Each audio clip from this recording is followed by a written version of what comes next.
very oldest language on the face of this earth. Chico Bikabia Mapuni, Chineke, and Son of the Wena Ishala, Nina Boza Hansoya, Nana Jama, and Yanage Farosi, Obanane, all the and then saw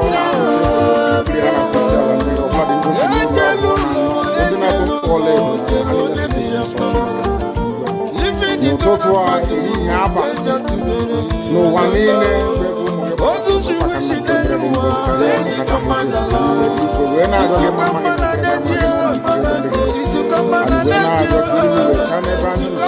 and when I raise it because Kahara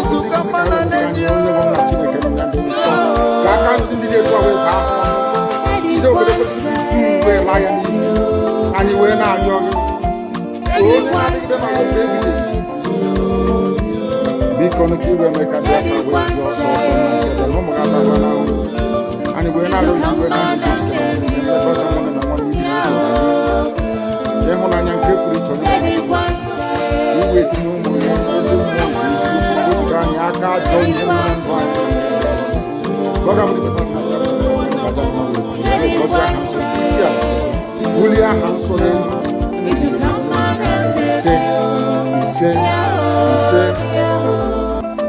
but you know what? I would like you to believe that someone Ekpa is the cause of it. No.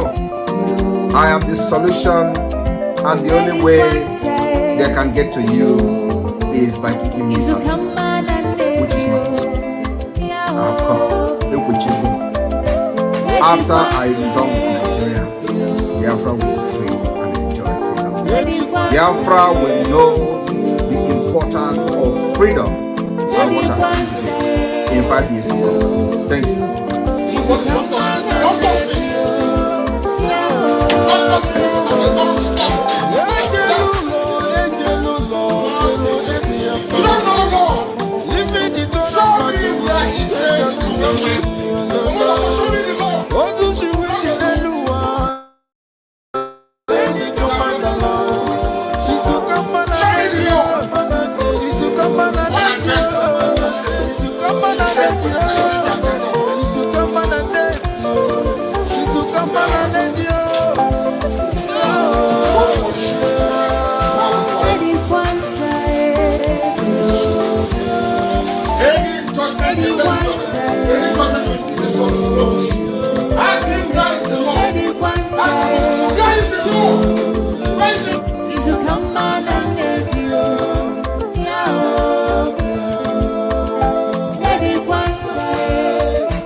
The very oldest language on the face of this earth. Chico Bikabia Mapuni, Chineke, and Son of the Wena Ishala, Nina Boza Hansoya, Nana Jama, and Yanage Farosi, Obanane, all the and then saw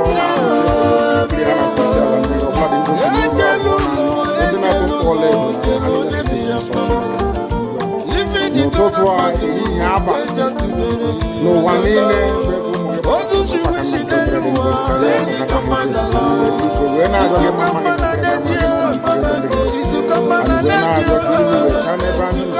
and you went out of his Kahara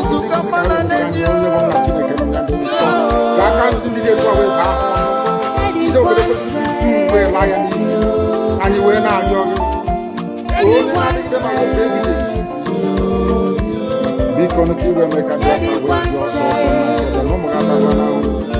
and we're not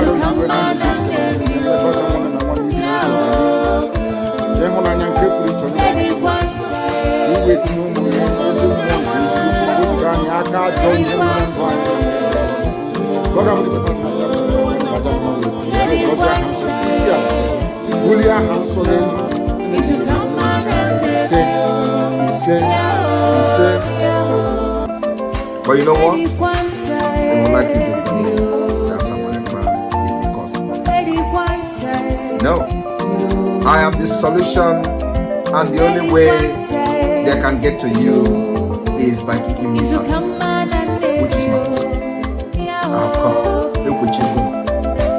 After I am done with Nigeria, Biafra will be free and enjoy freedom. Biafra will know the importance of freedom and what happens in 5 years to come. Thank you.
So you keep on supporting evil in the zoo, the more your land will be taken from you.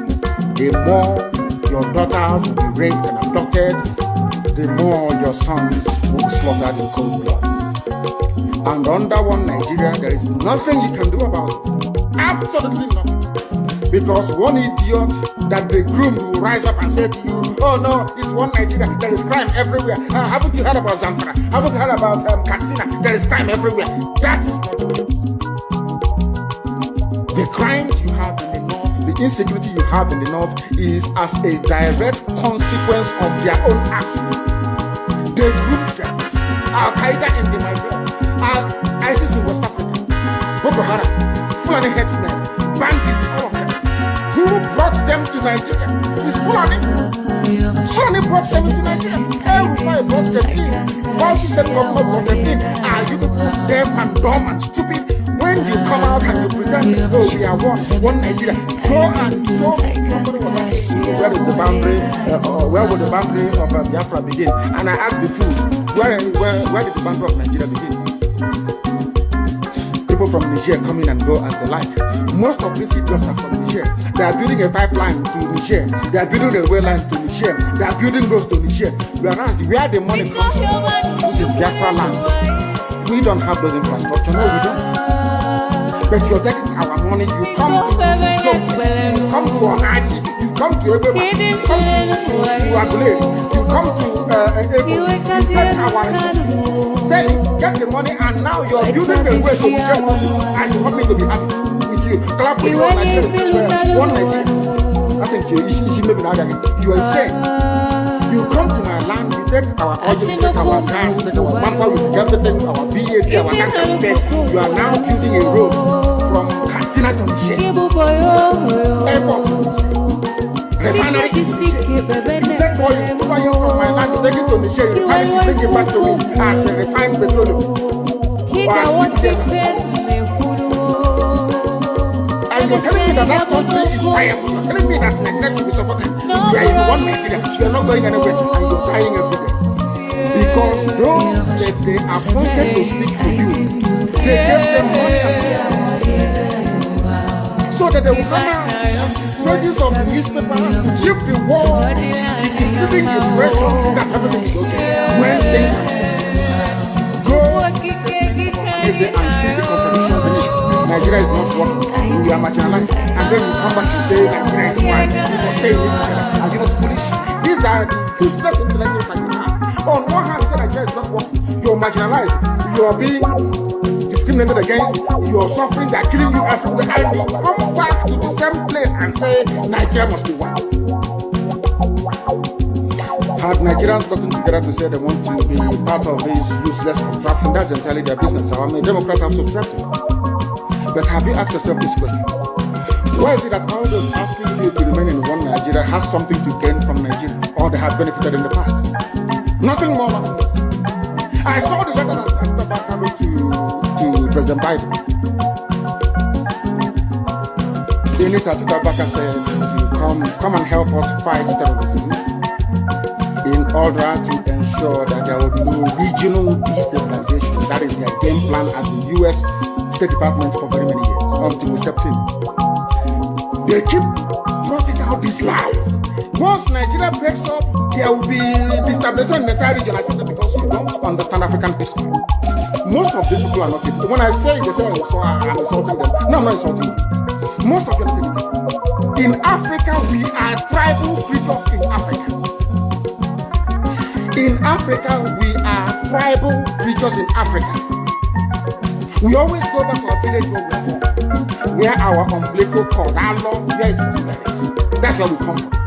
That is why every Christmas, Easter, New Year festival, or August meeting, you see us migrating back to where we come from. And I keep saying these things to Africans, they don't understand it. They don't understand it. Everywhere in Africa during Christmas, if you like, be in South Africa, if you like, let it be in Kenya, you let it be in Rwanda, everybody from the capital goes to the village. If you go to Accra, the same thing happens. This past Christmas, if you like, go to Kotonu. Onye bere ya na ngozi ya na degide marụ mgbe ebighị ebi. Onye ọ bụ naanị ya mazuru ihe niile. Onye dị ngozi site n'ebighị ebi marụ n'ebighị ebi nke mere ndị gboo ji wee na-etu ya na ọ bụ naanị ya bụ ebighị ebi. Nnamdi nsọ. Onye anyị dabere. Anyị na-akpọku aha nsọ gị n'uhuruchi ụtụtụ ehihie abalị. N'ihi na ụmụ gị gbasasịrị ka ụkpaka ụwa niile gburugburu. Wee na-arịọ gị ma mma gị na ebere gị, amara gị na ọmịiko gị ebe ndị gị nọ. Ka iru gị wee chaa n'ebe anyị nọ ka iwe mere anyị amara. Anyị wee na-arịọsị gị ike sị ka ha rabụ ndị kunri ka ha wee megide anyị nna nke ebere dị ngọzi na aka nsị ndị dị etu agabakwa ha ọnụ. Na ka ha rabụ imirikiti bụ ndị kunri wee sị na Biafra agaghị abịa, ndị dị etu agaghị adị. N'ihi na ọ bụ gị onwe gị bụ onye kpebiri na Biafra ga-abịarịrị. Ị bụghị mmadụ, ọ bụ naanị gị bụ Chineke, na ọ bụ naanị gị ka anyị na-efe wee na-aja mma. Ma o nweghị ihe ọzọ ga-eme ka iwe nye anyị Biafra kwere n'ihi na anyị anaghị efe arụsị. Anyị anaghị efe anụkpa ahụ nna nke ebere. Anyị anaghị efe arụsị ọbụla apịrị apị. O nweghị ihe ọbụla bụ nke aka mmadụ mere nna nke igwe nke anyị na-akpụ isi ala nye. Ọ bụ ya mere anyị ji wee na-asị na ọ bụ naanị gị bụ Chineke nna nke pụrụ m ihe niile. Ọ bụ naanị gị bụ eze. Ọ gbalịrị ka anyị na-arịọ otu ka anyị na-eto gị, nsọpụrụ ka anyị na-asọpụrụ gị mgbe niile ebighị ebi. Anyị wee na-asị gị nna ndị nsọ, biko lekwana ụmụ gị bụ ndị IPOB n'ụwa niile. Ezinụlọ Biafra ebe ọbụla ha nọ nna nke ebere. Ka ngọzi gị wee chọta ha. Ka i wee were anya ngọzi nke gị wee lekwasị ndị dị etu a. N'ihi na ndị iro karịrị akarị. Lekwa ebe niile nna nke igwe. Ka ndị iro wee jide ụmụ gị webe ahụ okirikiri. Kama na anyị mara mmeri bụ nke anyị, n'ihi na Biafra bụ ihe ikwere anyị na nkwa na ọ ga-abịara na mgbe nke anyị nna nke igwe. Ọ bụ n'elu nkwa nke ikwere anyị ka anyị gbakwasịrị okwu wee na-akpọkwa ha nsọ gị n'abalị a. Wee na-asị na ọ bụ naanị gị bụ Chineke nna nke pụrụ m ihe niile. Ka mara gị na ebere gị, ịma mma gị na ọmịiko iwe ezu ụka n'ime ndụ anyị, ka i weleta ezinụlọ bụ IPOB n'ụwa niile bụ ndị gị onwe gị rụpụtara sị na ha ga-agara gị ozi, na ha ga-agbasa ozi ọma nke gị nna nke igwe, nke ga-eme ka alaeze gị wee si n'eluigwe wee lọta n'elu ụwa nta, ka ụwa niile wee mee ha ọnụ wee si n'ezie n'ezie na ụmụ Biafra bụ ụmụ Chineke. Anyị wee na-eto gị wee na-aja gị ma wee na-agọzi aha nsọ gị, na-asị n'ụtụtụ niile na nsọpụrụ niile, ije ama niile, mbuli elu niile ga-abụ nke na-adịghị ụgbọ mara mgbe niile ebe ebi ka anyị na-arịọ gị ise ise ise. The very language of heaven itself. That is the language of prayers, and we have prayed this evening, and we must continue to preach this very gospel. It is not a particularly very fine evening for me because I have a very critical announcement to make later on, but we are going to do the best we can this evening to bring this knowledge to the world over. Before we proceed, I want everybody to go to Google. Those who can, go to Google, please, and Google this very news if you want, because every news that we analyze, every issue that we bring to your attention is verified, not just verified, but carried by zoo newspapers and media in general. By zoo, I mean Nigeria, because Nigeria is not fit for human habitation. Not even animals can live there. This evening, I'm about to prove it to you. I want to showcase to the entirety of humanity the stupidity of your average Nigerian. I want to prove to the world that your Nigerian, so to speak, is lower than an animal. I want to prove it to you. That anybody you see shouting one Nigeria, our country, let's move the country forward. I want to prove tonight with facts and figures coming from Nigeria itself that that very person is lower than a dog. I want to prove to the world that Nigeria is the embodiment of the stupidity of a black man. The existence of Nigeria lends credence to the fact that black people are inferior to white people. This evening I shall prove it to you with facts and figures. As most of you may know, I am not a sentimentalist. I don't believe in all those useless sentiment. If you claim that black people are equal to white people, that God made every man equal, then you should be able to reason the way that Caucasians reason. You should be able to do the things that they have done. You should be able to should I say, build and organize your societies the way that they too have done. We have never ever done any of these things. All we do is we beg, ask for handouts. When they are killing us, we run to the white man. When we cannot feed ourselves, we run to the white man. When things are going wrong, we run to the white man. Even the zoo, everybody is waiting for Britain, Daddy Britain, to speak before we know, should I say, the importance or the inevitability of the realignment of the political structure of Nigeria itself. Everybody's waiting for the Queen to speak, waiting for Boris Johnson to speak. Black people in Africa cannot do it.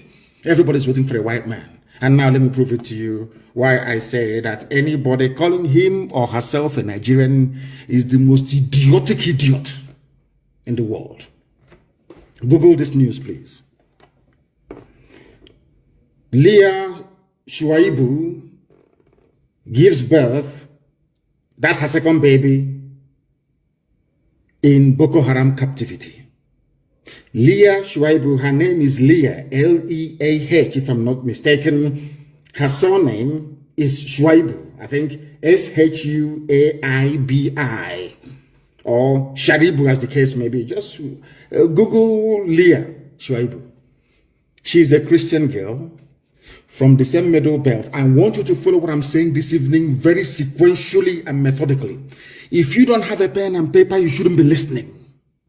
I'm telling you, if you don't have a pen and paper this evening, I'm telling you the truth. You should not be listening. My contention is that as you're Googling this very name, Leah Shuaibu gives birth to her second baby in Boko Haram captivity, I want you to have this thing at the back of your mind. That's Nigerians, wherever they are, they're like Leah Shuaibu. Who is Leah Shuaibu? She is a Christian girl from the Middle Belt. By Middle Belt, I mean where Gowon comes from. The man that rejected restructuring, the man that could have preempted everything now happening in Nigeria. That idiot, to call him an idiot is to insult the animal called idiot, because he's lower than that very idiot. His name is Yakubu Gowon. He was the one that went to Aburi to go and negotiate a new Nigeria, so to speak, in 1967. He went to that very place. Britain asked him not to agree to the terms that he had previously agreed in front of Ankara, who was then the Ghanaian head of state. He agreed as a gentleman. They call him an officer and a gentleman. But that idiot idiotically came back to Nigeria and reneged on all the agreements he reached with Ojukwu at Aburi. And that is symptomatic of what is happening in Nigeria today. And I want people to pay very close attention to what I have to say. Leah Shuaibu was abducted from her state, Yobe State, Dapchi. According to, of course, everyone knows that, There is this people, because the reason why you hear about her is because a lot of white people in America have taken up her cause. And I think that Reno Omokri and all the rest of them have been fighting to put her name out there in the limelight so that the world can understand what is happening. They call her a heroin Christian. People must pay attention. A lot of people will be very angry this evening after this very podcast. But as you know me very well, I don't give a damn. She's a Christian. The Pope has not called for her release consistently. The Archbishop of Canterbury, these are all Christian, frontline Christian leaders all over the world. None of them have consistently called for the release of Leah Schreiber because she is a Christian. And the lives of Christians do not matter. Only the lives of Muslims. Only Muslims matter. Because, can you imagine, I want people to please ponder this for a second. Can you imagine that, say, a militant group or a group identified, let's say a group from the South, for instance. Imagine that a group operating in the South went to a school or went to one Gariki market somewhere and abducted a Muslim virgin girl who is Fulani. Took her to a camp, let's say in Olo, let's use Olo for example, and took her to a camp in Olo, held her hostage, continuously raping her until she fell pregnant. Mind you, she was a virgin. She gave birth in captivity to the first child, and now she has given birth to another child in captivity. I want you to ponder for a second. You took a Fulani girl to a forest to the bushes in Olo. Not that they don't know where this girl is. All of them, they know. The Fulani Janjaweed, they know. They took her into a forest. And they're raping this Fulani girl there every blessed day until she fell pregnant. What do you think will happen to Olo? It's just a very simple question. Because I want to bring home to people why I hate Nigeria with I despise the zoo and any idiot that calls himself a Nigerian. This evening I want to prove that your average Nigerian is the most idiotic, is the most useless thing ever to walk the face of the earth. What do you think will happen to Olo? Fulani girl. What do you think BBC will do? What do you think the US ambassador will do, or even the British High Commissioner? They will say the entire Igbo land will be leveled. They will bomb everybody to smithereens. Or should I say, to the kingdom come? Are you following me? Imagine a Fulani virgin girl, a Muslim, being held hostage in Umuahia, a forest somewhere in Umuahia. What do you think will happen to Umuahia? What do you think Muslims will do all over the world? They will start slaughtering anybody who is not a Muslim. If you're Biafra, if you're from southern Nigeria, they will slaughter you wherever you are in the world. Now, this is why I hate Nigeria. People wonder why. I have my reasons. Because Nigerians are the most foolish, idiotic people in the world. Useless to the core. They thrive on gossip, on stupidity and silliness. They have no class, they have no shame, they have no grace. Nigeria is the most useless thing that man ever made. Do you know why this girl was taken? And it is called, I don't know, it is called comeuppance. She was taken from a region that's the person responsible for the mess that Nigeria is in today, which is Yakubu Gowon. He's from the Middle Belt. This young lady, I believe, is also from the Middle Belt. You have idiots on social media writing about Middle Belt. Middle Belt this, Middle Belt that. A Middle Belt Christian in a country called Nigeria has been held hostage now for nearly 3 years. She was a virgin, a little girl. They raped her to the point whereby she fell pregnant. I don't want to talk about the girls that they raped and they had to cut out her womb only last week in Lagos. Nigerian army.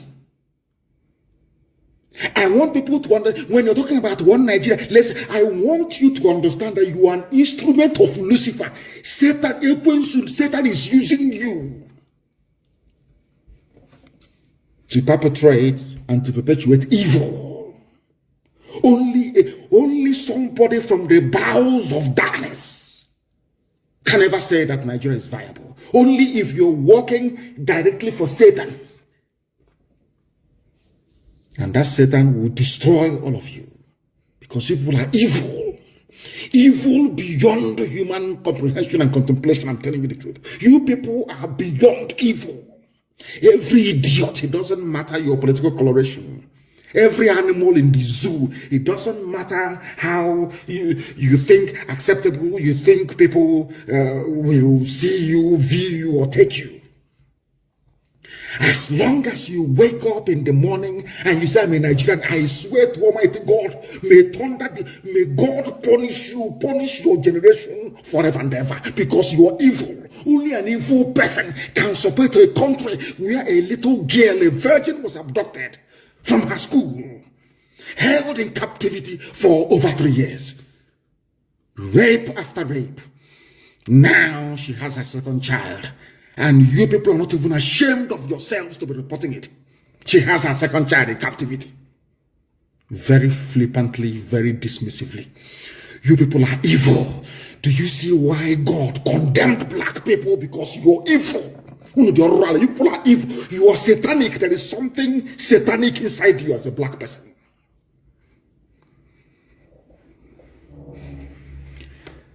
No wonder the white man painted the devil black. You people are wicked beyond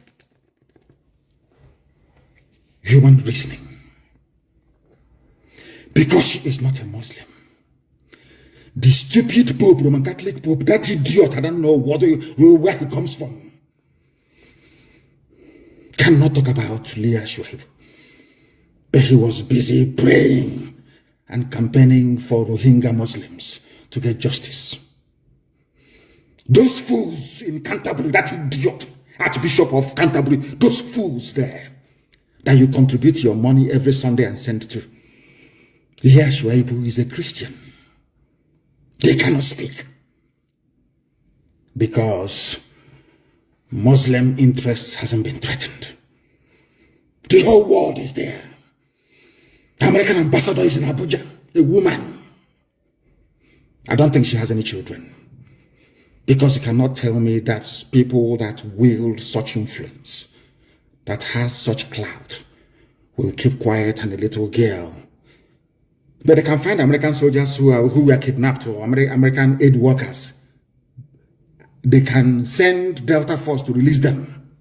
But you cannot send Delta Force. The US ambassador, a woman, cannot write to her government to say, we need to free this little girl. She has done nothing wrong. A very brave girl. She said, I will not renounce Christianity, my faith. Because of that, she's being raped by Muslim Islamic terrorists. And people are reporting the news as if it is just a joke. Leah Shuaibu now has second child. If God does not destroy Nigeria beyond recognition, I will stop believing in God. I'm saying it tonight. What I'm saying is terrible, it is awful, but I'm telling you the truth. Nigeria is the creation of Satan for the habitation of evil people. The highest concentration of Satan, the highest concentration of the most wicked people on the face of the earth are Nigerians. They are in Nigeria. They are in Nigeria. Some of you, when your stupid baby Nigeria will come, you watch it. Sometimes when I look at these people, I say to myself, why did God even bother creating these people? God shouldn't have created black people. I think it was a waste of time. A people without conscience. You have no conscience. Nobody is saying, how about if this little girl is my daughter? Nobody is thinking, how are the parents feeling? No. So you're telling me, one Nigeria, let's work for our unity, everyday unity. It was the same one Nigeria that put Leah Shuaibu where she is. Without your stupid, idiotic one Nigeria, what happened to her could not have happened to her. You ask me why, and I will tell you. Because had Nigeria been divided, or there was this kind of understanding that independent ethnic groups should coalesce to form whatever federation or nation that they like. What right does a Fulani Janjaweed from Senegambia to come all the way to Yobe State, and by the federal government of Nigeria, yes, they said it with their open mouth, they said it themselves, the guns given to them by Nigerian government to come and kidnap a Christian girl, to hold her in captivity, raping her every blessed day. Now she has given birth to a second baby, to a terrorist, basically. Had Nigeria not been one, do you think, it's a very simple question, do you think anybody will have any idiot or Fulani idiot can come from Mali to come to your village, to your forest, to stay in your forest, telling you what to do? You have Mieti Yala, a terrorist group running the country? It's a simple question. I want those fools, both those who are illiterate and those that claim that they are academics, I want them to reason for once, because they are foolish. That's why they have no electricity. They have no good roads. They have no hospitals. They lament. They lament. All they do is they lament. Do something to get yourself out of the mess you're in. You cannot. You have a bunch of idiots with decorated fingernails every day. This type of felony on Arise News. One idiot or a couple of them. Everything is still felony. Well, how do you classify or quantify the crime against Leah Shuaibu and Christianity at large in Nigeria? That is why this evening I am calling for the disbandment of Christian Association of Nigeria. It shouldn't exist. It should not exist. It has no role. It has no purpose. It has no meaning. Christian Association of Nigeria should be abolished. And I would not have Christian Association of Nigeria hold any meeting anywhere in the East. They cannot hold, and from what we have done to Haneze, we are going to do to Khan because of this little girl. Leah Shuaibu. Leah Shuaibu is the personification of everything wrong with Nigeria and Christian Association of Nigeria. You can go to your churches and pray, do whatever you like in your churches, that's fine. But you cannot gather under the umbrella of Christian Association of Nigeria anywhere in the East. Try it and see what will happen to you. You people are fools. Your foolishness is beyond foolishness. You claim you're a priest, a man of God. You people you are leeches, you are criminals. And God will punish all of you. You are criminals. Freedom is not coming from Nigeria. Freedom is coming from abroad. Freedom is coming from the United Nations. Freedom is coming from Washington, D.C. Freedom is coming from the European Union. Freedom is not coming from Africa. Freedom is not coming from Nigeria. Freedom is not coming from Abuja. Freedom is coming from America. It's coming from Europe. You don't know that, know it. No matter how sad and bad it sounds. But that is the fact.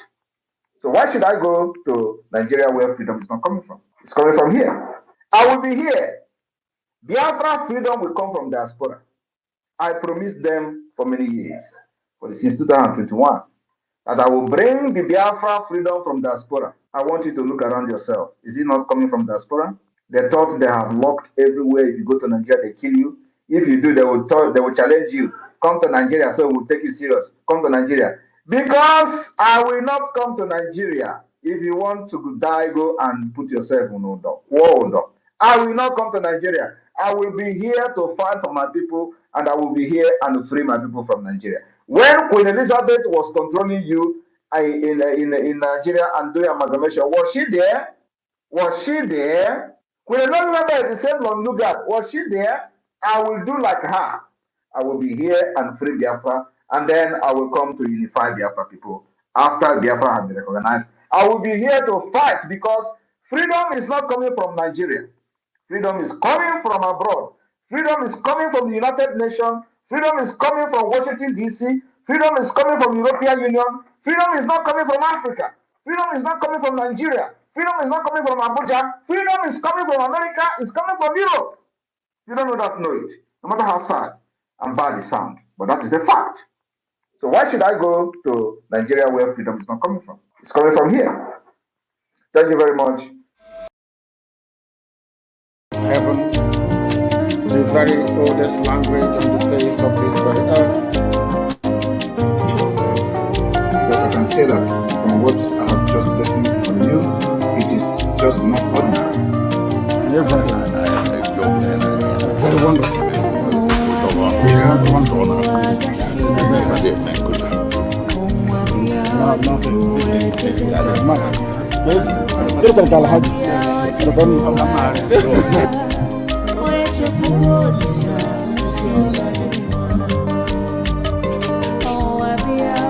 When my lawyers came to see me, I had a discussion with them about how I'm going to defend myself. I told them that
Welcome. Thank you for joining us on this morning program.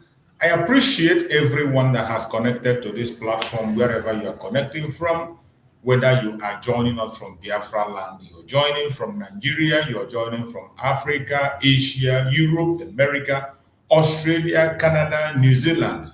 You're joining us from Russia, you're joining us from China, you're joining us from Israel, you're joining us from Iran. Wherever you are joining from, I welcome you to this program. I appreciate you and I thank you for being part of us in this morning program. Wherever you are connecting from, you are a special guest. As you join us, I appreciate you. You're a special guest. Hold your seat tight.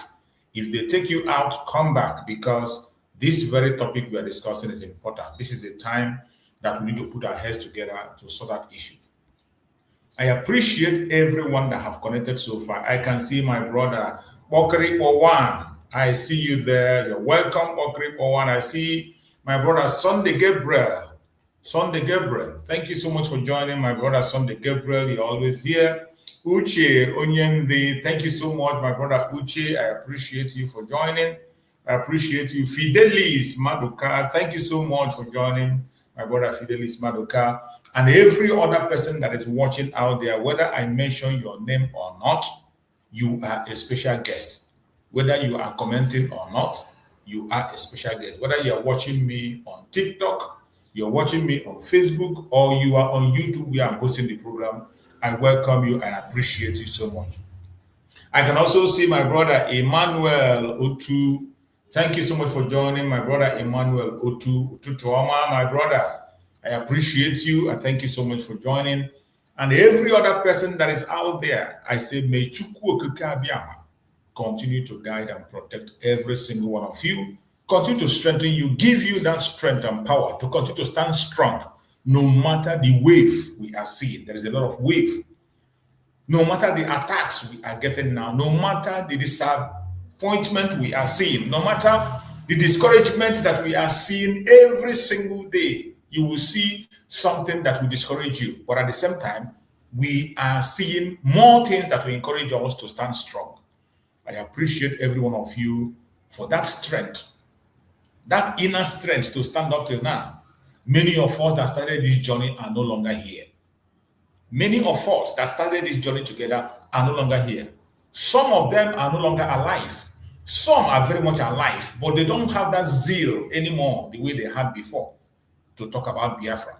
Some people have stopped talking about the issue of Biafra. Some have moved on with one thing or the other. Some have even gone back to the one Nigeria to see how they can salvage themselves. So these are experiences that we have. But some of us still believe strongly that Biafra is possible. And I bet you it is very, very possible. Biafra is possible. It doesn't matter the disappointment. It doesn't matter the obstacles. It doesn't matter the things you are seeing. It doesn't matter the infighting, the disagreement you see daily basis. It doesn't matter when you go on social media, you will see a lot of things that you ask yourself, does it really worth it, all these things we are doing? Does it really worth it that I will risk my life, risk my face, risk my identity, go on exile because of this issue? And people are playing around, using it for joke. Does it really, does it deserve it? I bet you, my beloved brother and sister that is still standing up to this day, it deserves it. You have no regret. There is nothing you do in the cause of your freedom that you will regret. Nothing, no sacrifice that you made in the cause of Biafra freedom that you will regret. You will never regret. Instead, those people who are cursing out on you, those people who are laughing at you, will be the ones to regret at last. Continue to hold on. There is a very bright light at the end of the tunnel, and we are already seeing the light. Sometimes the confusion, sometimes the obstacles, sometimes the bickering will make you to lose focus, and you will think that, oh, things are not going the way it's supposed to. But I bet you, my beloved brothers and sisters, continue to hang on. There is a very bright light at the end of the tunnel. Every single day, it gets better. Every single day, it gets clearer. Even in the midst of all the confusion, every single day, things are getting better. You will see more reasons to hang on. When you see about 2 reasons why you should not stop talking about Biafra, the next day you will see 1,000 reasons why you must hang on and continue. My brothers and sisters, I appreciate every one of you. Isidore Gozie, thank you so much. Isidora, is that Isidora Gozie? Thank you so much for joining. So wherever you are connecting from, I welcome you. I appreciate you for joining. For the sake of those that are joining us for the very first time and those who are going to come across our video for the very first time, I want you to know that in this very platform where you're watching this program, we do not come here to instigate violence. We don't preach hate. We do not attack people or individuals. We do not come here to promote any other thing apart from Biafra on this platform. We don't promote anything except the cause of Biafra, Biafran freedom. That is what we promote on this platform. So wherever you are and you have Biafra at heart, you are welcome. It doesn't matter under which umbrella you are fighting. So many of us, we have different opinions, and you are entitled to your opinion. You are very much entitled to your opinion. You have freedom of association. You can belong to any group you want to belong. But the most important thing that we must have one motive. We must have one purpose for which we are gathering. Wherever we are gathering, in the east, in the west, in the north, in the south, wherever we gather, in any group, We must have one purpose of gathering: self-determination for the Biafran people. Self-determination for the Biafran people. That is the only purpose for which we gather. That is why every now and again I speak about the unity of purpose in this platform. And whenever you join me on stage, please focus on the unity of purpose. If you are one of those who do not embrace that unity of purpose, when you come online and speak against the unity of purpose, I might be forced to stop you. I might be forced to stop you. Going forward, when you join me here, please try as much as possible to focus on the unity of purpose. In this platform, the only thing that needs to be promoted is the cause of Biafra, the Biafran freedom. That is where my commitment lies. That is where the foundation of this platform is led. And on that foundation, we are focusing on the foundation led by our supreme leader, Mazi Nnamdi Kanu. It is Mazi Nnamdi Kanu that laid the foundation upon which we are building today. He led a very strong foundation. Our eternal leader, Dim Odubegojukwu, fought through his own time and was engaged in 3 years' war, was able to survive Biafra. And at the end of the day, they said, no victor, no vanquish. And we gave Nigeria an opportunity to create a country that will be stable for everyone. They failed. Wazuke came on to keep the Biafran cause alive. He could not be able to sustain it. Mazi Nnamdi Kanu came in and laid a very solid foundation for Biafra. Today, every single thing we are doing in this platform is based on the foundation laid by Mazi Nnamdi Kanu. And when they took away Mazi Nnamdi Kanu in our midst, our Prime Minister, Mazi Simon Ekpa, came on board. And from day one, Mazi Simon Ekpa has never, ever contested the position of Mazi Nnamdi Kanu. The message of Mazi Simon Ekpa has always been to promote the legacy of Mazi Nnamdi Kanu, to build on that foundation Mazi Nnamdi Kanu led. The only thing Mazi Simon Ekpa was doing throughout his tenure while he was with us was to make sure that the legacy of Mazi Nnamdi Kanu stands and to make those foundations stronger than ever. Mazi Simon Ekpa never one day contested position with Mazi Nnamdi Kanu, and he went ahead to make himself and name himself the disciple of Mazi Nnamdi Kanu. You know what it means to be a disciple? You know what it means for one to bring himself low and accept the discipleship and say, I am a disciple. It wasn't Mazi Nnamdi Kanu that named him a disciple. It wasn't Mazi Nnamdi Kanu that converted him and forced him to be a disciple. He committed himself to the project of Mazi Nnamdi Kanu and said, I am the disciple of Mazi Nnamdi Kanu. And at every point in time, even when he was confronted with the question about competing with position of Mazi Nnamdi Kanu, he said he will never, ever contest or compete with the position of the supreme leader of IPOB, Mazi Nnamdi Kanu, who is the face of the self-determination of the Biafran people. Mazi Simon Ekpa stood on that ground, preached that message, and made sure that the legacy of Mazi Nnamdi Kanu, he fought the DOS that was supposed to carry the legacy of Mazi Nnamdi Kanu.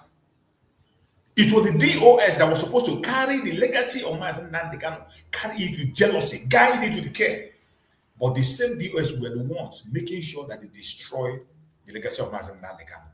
They attacked everything that Mazi Nnamdi Kanu put in place. They attacked the ESN, tried to destroy it. They attacked the Remembrance Day of the Biafran people, and they attacked the structure itself, attacked the city at home. Everything that brings Biafra together, they were dismantling it one after the other. They even went ahead to remove the name of Mazi Nnamdi Kanu in IPOB registration, remove the name of Mazi Nnamdi Kanu in the Radio Biafra. So many things they did, but Mazi Simon Ekpa stood his ground. And he fought them. He fought them vehemently, several angles. They could not stand him. But at the end of the day, he won. Excuse me.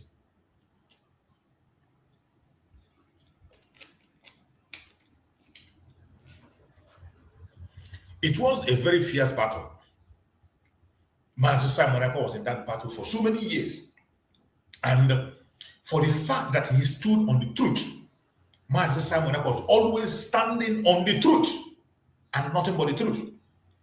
Mazi Simon Ekpa's message was not follow me, support me. His message was never promote me, support me. Mazi Samuel was never one day calling for somebody to come and follow him. The only message of Mazi Samuel was to reveal the truth, to speak the truth, to guide the Biafrans, respond to questions when the questions comes to him. So many of you who were not here then might not know, and so many of you who were here then can testify that the message of Mazi Samuel was never, oh, come and follow me, come and join the autopilot, come and follow us, come and go, we are the best. No, that was never the message of Mazi Samuel. Mazi Samuel was focused on pursuing the restoration of Biafra under the foundation led by Mazi Nnamdi Kanu. And he never one day removed Mazi Nnamdi Kanu from his statement. At a point in time, during the earlier stage, when Mazi Nnamdi Kanu was taken away from us, Mazi Nnamdi Kanu was sending message for Mazi Samuel to preach. He was sending message until when they stopped it. They manipulated it and stopped it. And Mazi Samuel, being that already he is spiritually connected to Mazi Nnamdi Kanu, he continued to preach message, going to the heart of Mazi Nnamdi Kanu to take message and preach. And he took an oath that for as long as Mazi Nnamdi Kanu remained in captivity, he will never forget him nor leave him behind. That he will do everything humanly possible to make sure that Mazi Nnamdi Kanu is released. He also made a vow that we are going to make the kidnap of Mazi Nnamdi Kanu useless in the hands of the Zuluka Republic. And he did. Mazi Samuel did. All the time when he was with us, every single vow he made and promise he made, he kept them from number one to the last. He never relented in anyone. Mazi Samuel fought like a man. He fought. He was able to recover the ESN from the DOS. The DOS took the ESN and handed over to the governors. These things I'm saying are not propaganda nor blackmail. It's not to tarnish the image of anybody. There are facts backing them up. This thing I'm saying now was made on, it was made on audio. Every one of you saw that. I have played it over and over here. Where Chike Doziem in Switzerland, the one that is the HOD in the DOS, said that the governors approached them to hand them over the ESN, and they handed them over the ESN. And the governors came back and began to claim that they have captured camps of the ESN.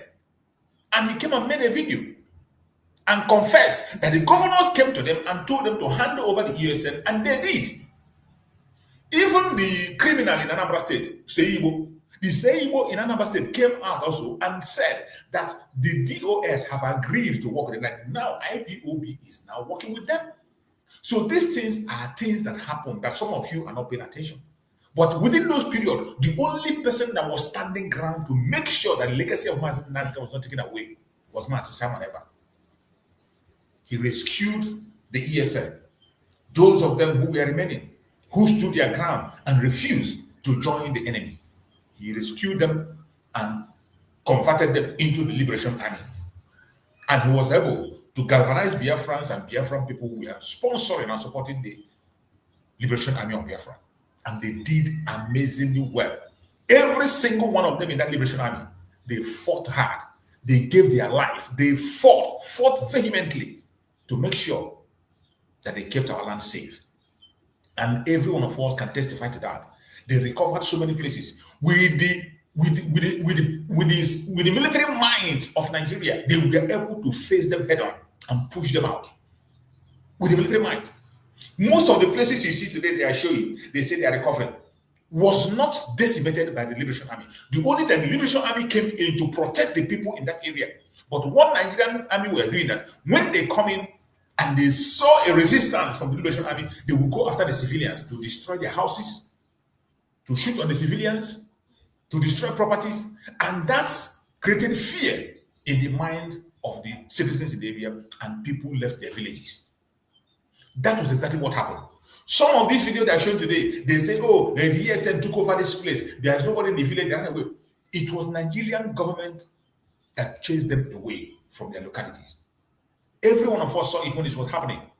They could not engage the Biafran Liberation Army What they were doing is that when they go to a village, they will open fire on the innocent to create fear. And this has been their modus operandi all the while. This has always been their modus operandi. We have seen them do it over and over again. We have seen them do it over and over again. So many times we see them do it over and over again. Whenever there is a problem, they will restrict people to certain areas. They will restrict people to certain areas and make sure that people get scared and they cannot be able to move forward on what is needed. That has been their modus operandi. We saw what they did in Okwama. In Okwama community, where they have confrontation with a court group sponsored by the government themselves. Instead of them going after the court group who were doing their bunkering business and whatever with their military who were sponsoring them, they went against the entire village in Okwama. They went against the entire village and they took innocent life.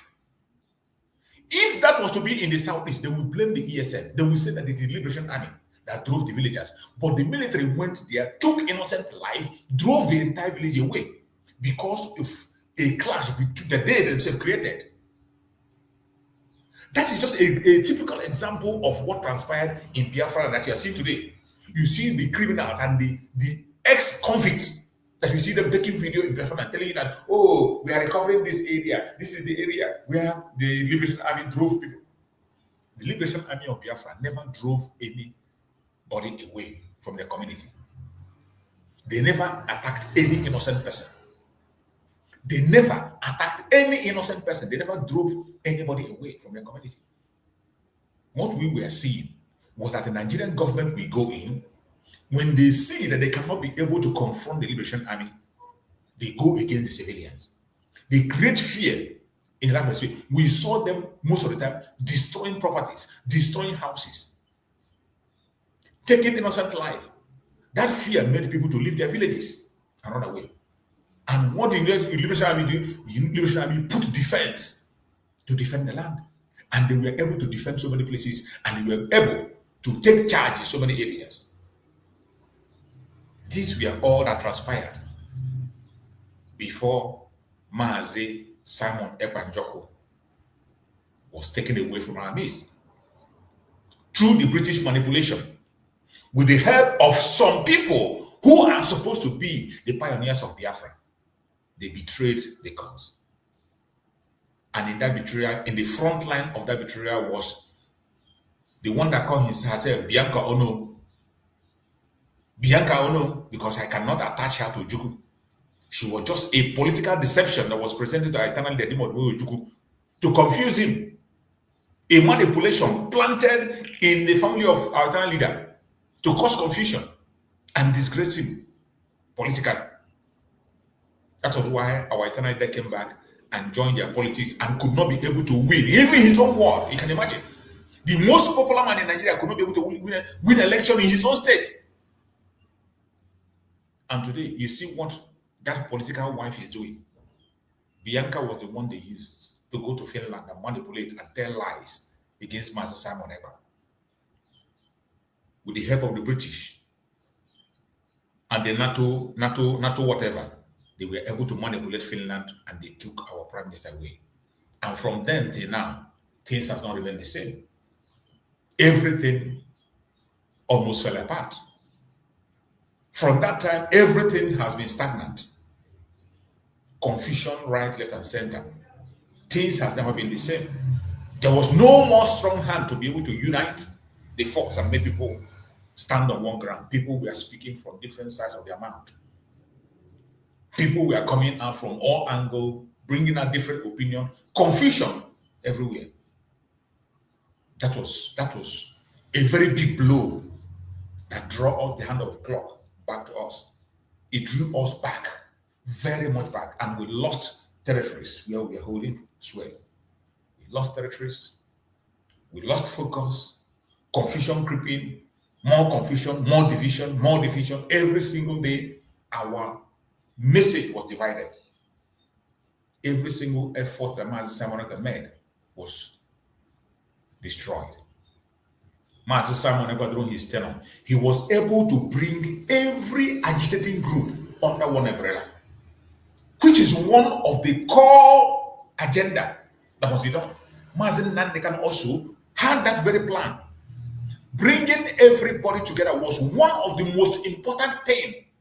The most important thing that must be done if we really need freedom. And Mazen Nnamdi spoke about it. That was why Mazen Nnamdi started from there. To unite all the Biafran people. It doesn't matter your tribe. It doesn't matter your religion. It doesn't matter your understanding. It doesn't matter your opinion. Mazen Nnamdi carried everybody along. Even people that hated him. That is why today, when you see Mazen Nnamdi mentioning some groups, you think that he knows those groups from detention. These are the groups he has been working with, even while he was outside. Though he is in charge of the IPOB, there were so many other groups that were operating. Mazen Nnamdi never looked down on them. He never fought them. He never spoke against them. In fact, I have played a video here in most of my opening video where Mazen Nnamdi say, I support every group. I recognize every group. Even recently, the last message that came from Mazen Nnamdi, he still said, I support every group. That is to show you how important unification is if we must have self-determination. The unification of Biafra is number one. And Mazen Simon never take the same part. That was why in every point, if you are follower of Mazen Simon, you will see that at every stage, he gives an open room, an olive branch to everybody.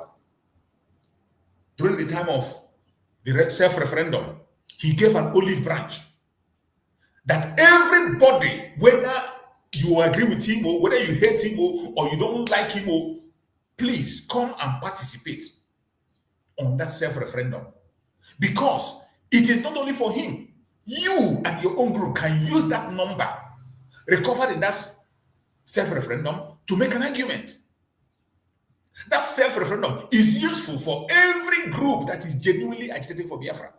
And Mazen Simon gave an olive branch that including the politicians, he extended hand to the politicians, and some of the politicians voted yes for Biafra. That is the importance of unification.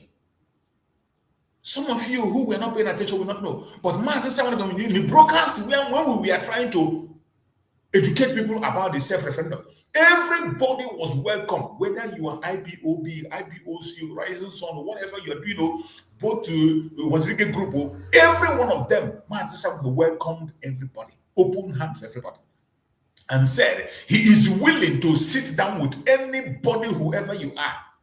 It doesn't matter. And he was able to convince some people, even some people that they tarnished their image in the hand of Mazen Nnamdi. He was able to talk to them and bring them back.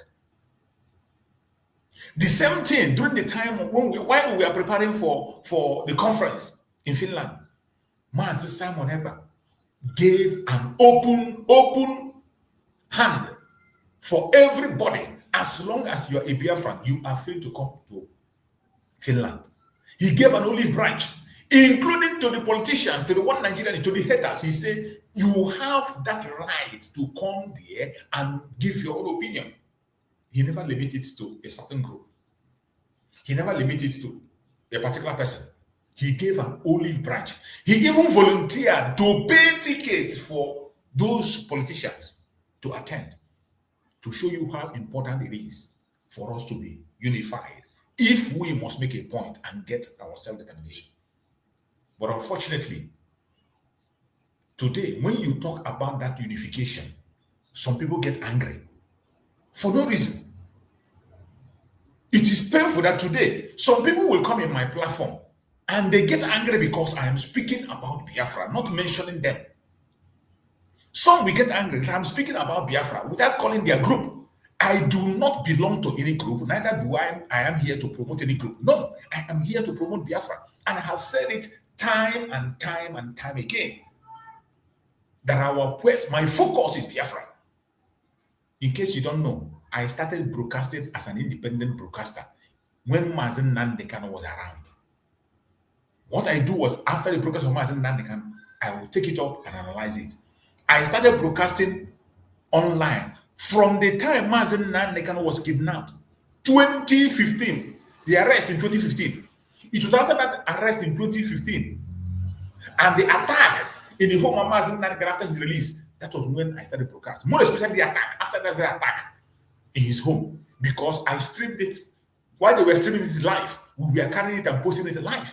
Then it is still on my Facebook page. It's still there. So from then, I was doing my job on media independently, not seeking for any famous, not seeking to join any group, not promoting any individual. It was just about Biafra. When Mazen Nnamdi comes around, I preached as an independent person until Mazen Nnamdi was out on the picture. Mazen somebody come back. I was still broadcasting as an independent person. I never joined any until they called on me. Then I decided to join. And even while I was there, I was still on my own. I don't appear in many programs. If you see, when my Samuel was here, so many of the programs my Samuel had, you can't see me appear there. You won't hear me talk. I don't come there. The only time I appeared in program was when Master Samuel was still, when the fight against the DOS was there. If you go and watch those programs, Master Samuel was there, I appear in the program and I speak. In the platform Master Samuel before it was taken down. Before that platform was taken down, every evening program, I come there and I make my own opinion. So I started the issue of Biafra not to promote an individual, but to promote Biafra because I saw it is a project that concerns me and my future. It is something that concerns me and my future. I'm not doing it because of any gain, of any sort of any it is not for any reason whatsoever. Some people will come and say, oh, for YouTube or monetization.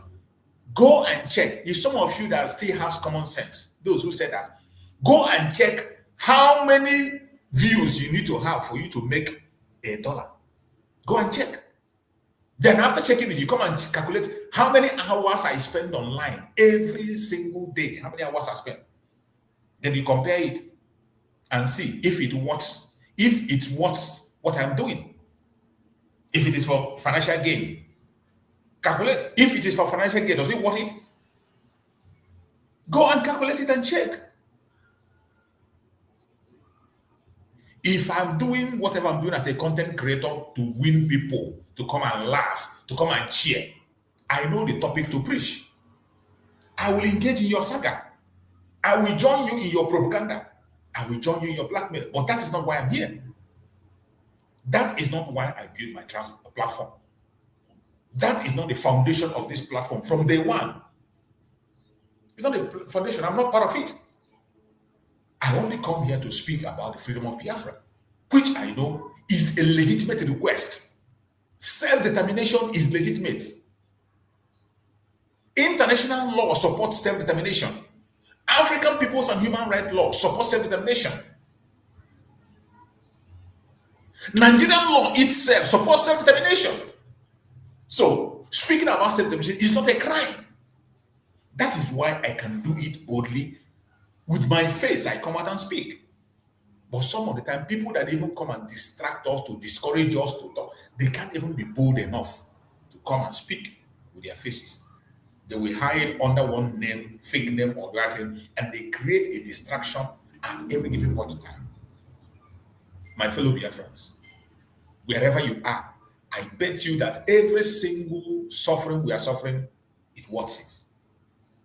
Every sacrifice you are making, worth it. Don't give up. Do not give up. Is it easy? It is not easy. Because sometimes you see people that are not supposed to talk to you are talking to you. Sometimes you get insult from people who do not deserve to insult you.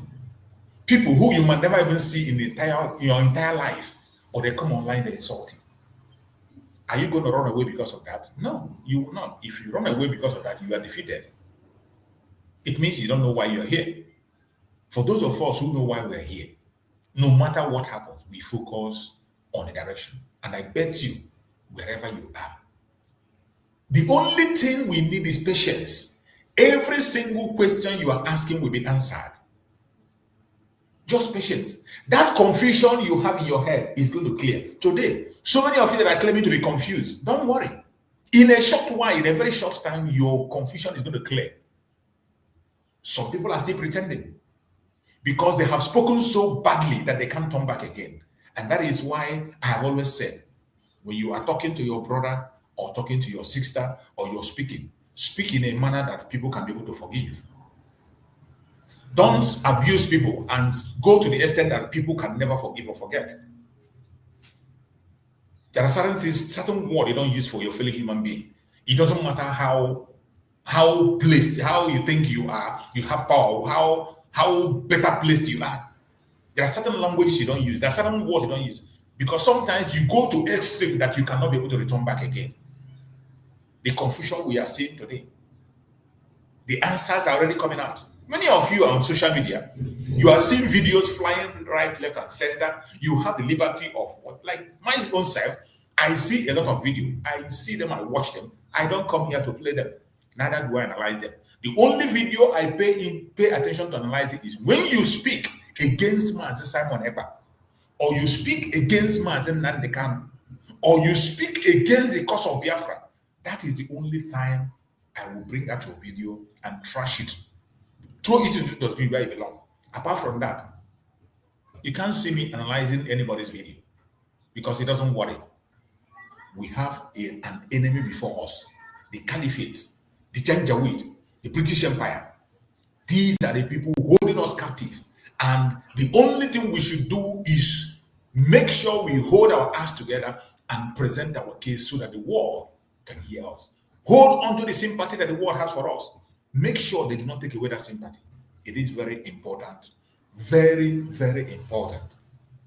So my fellow Biafran that are watching, today I have chosen a topic to discuss which says discipline, unity, and undiluted truth. The strategic faith for Biafra self-determination. Biafran faith. This is what we're going to discuss today.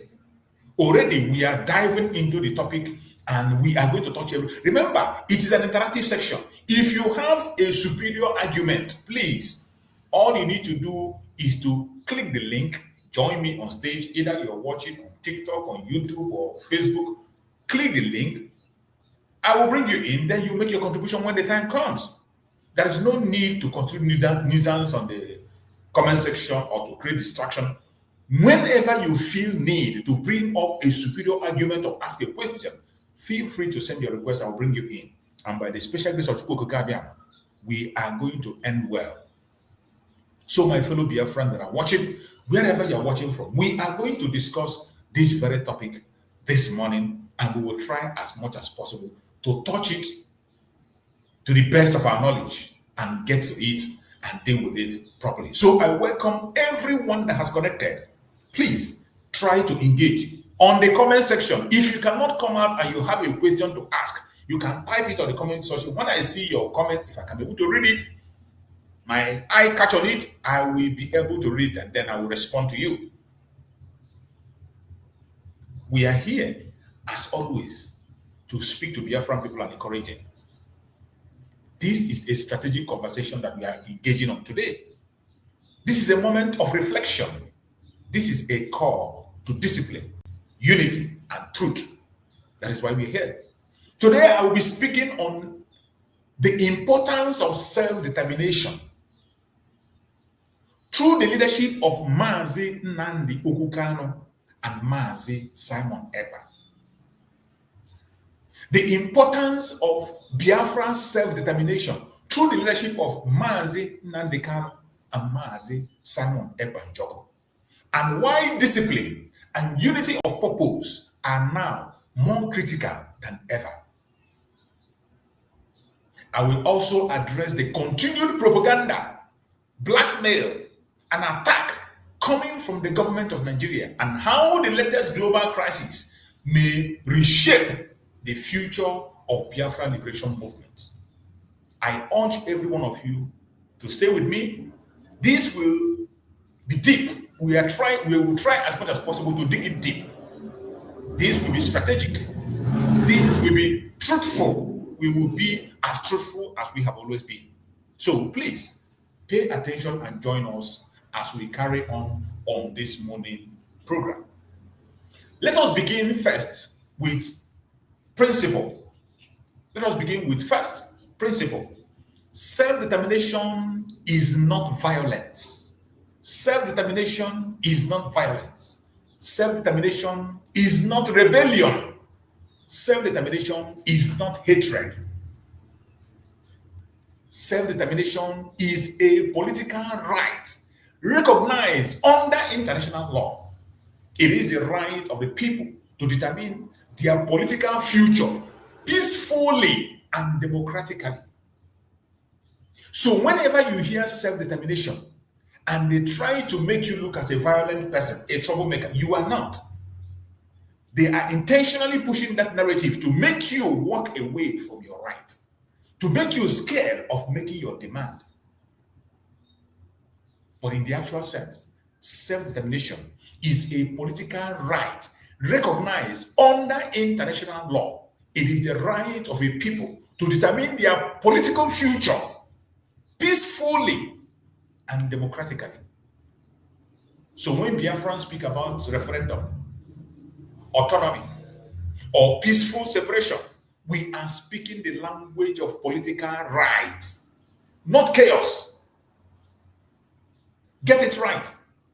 Whenever you see Biafran agitators in their various platforms speaking, whenever you see Biafrans shouting on different platforms and speaking, asking for referendum, asking for autonomy, asking for peaceful separation, we are speaking the language of political right, not chaos.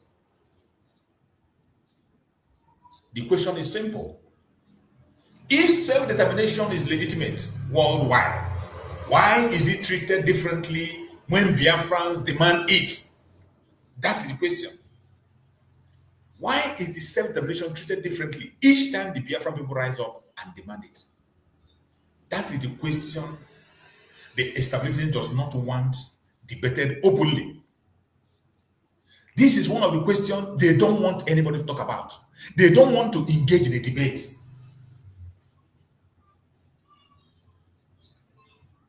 Every liberation movement has defining figures.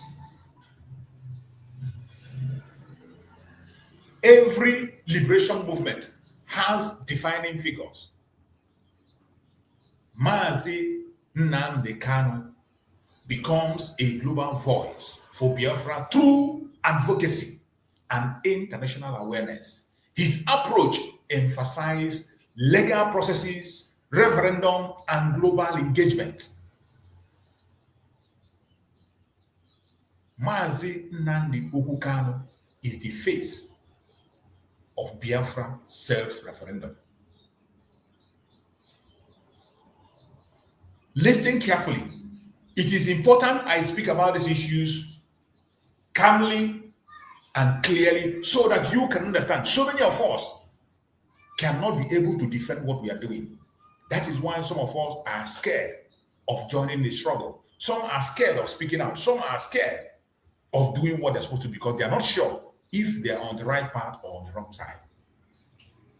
But I bet you, if you are going based on the foundation led by Mazi Nnamdi Kanu, you are on the right path.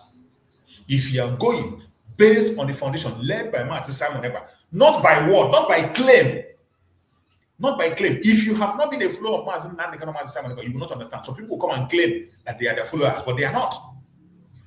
You are not a follower because you claim to. No, it is by your action, by what you do, by your behavior. By holding the legacy of this man. If you are not holding the legacy of Mazi Nnamdi Kanu or Mazi Simon Ekpa, you are out of the line. And you cannot separate one from the other. These people are pursuing one agenda, even though they might have different opinion. They might have different approach. That's what I mean. I mean different approach, but they are pursuing the same purpose, and they have that unity of purpose very, very tight, very, very unbreakable. Listen again. Every liberation movement has defining figures. Mazi Nnamdi Kanu becomes a global voice for Biafra through advocacy and international awareness. His approach emphasized legal processes, referendums, and global engagement. Prime Minister Simon Ekpa represents another voice within the agitation, emphasizing mobilization and sustainable pressure. These two men are the face of Biafra self-determination. In case you do not understand, the job of Mazi Simon Ekpa was spelled out very clear. And what he was doing, except you are not his follower. And the only thing that makes us understand the only flow is the way you act and the way you behave and the angle through which you are pushing. Prime Minister Simon Ekpa represents a voice within agitation of Biafra self-determination, emphasizing mobilization and sustained pressure. Mark this word, sustained pressure. There has never been anybody that gave Nigerian government pressure like Mazi Simon Ekpa did on this agitation. Mazi Simon Ekpa was the person that gave pressure to the extent that the House of Senate in Nigeria began to discuss Biafra agitation for complete 1 week. The discussion was about Mazi Simon Ekpa. Mazi Simon Ekpa gave pressure to the extent that the defense minister of Nigeria decided to become a media warrior. Musa became a media warrior, began to go from station to station. Mazi Simon gave a pressure to the extent that the Senate president begin to cry and ask. Senate president confessed and said that Mazi Simon Ekpa is in charge of Biafra land. The confession came from the Senate president of Nigeria. Mazi Simon Ekpa gave a pressure to the extent that Chief of Army Staff began to cry to the media and say, why did you allow Mazi Simon to take the media space? Now you understand. You know, when we talk about what Mazi Simon Ekpa did, some of you don't understand. When we say we are the followers of Mazi Simon Ekpa, you don't understand. You can't be a follower of Mazi Simon Ekpa when you don't have any force. You don't have any pressure. You can't be a follower of Mazi Simon Ekpa, or maybe you're following the footsteps of Mazi Simon Ekpa or following Mazi Simon Ekpa, and yet you can't mount a pressure that can move a local government. You've not started. You've not started. Mazi Simon Ekpa is known with mobilization. He is a force that can mobilize. He can mobilize. I don't know how to express it. The best example is the response that came from Nigeria themselves. From the Senate president, confession was coming. Do you know what it takes for a Senate president to stay in the Senate and declare that Mazi Simon Ekpa is in charge of Biafran territory? Do you know what it takes for the Chief of Army Staff to come to the national TV and begin to cry and say, Mazi Simon Ekpa has taken over the media?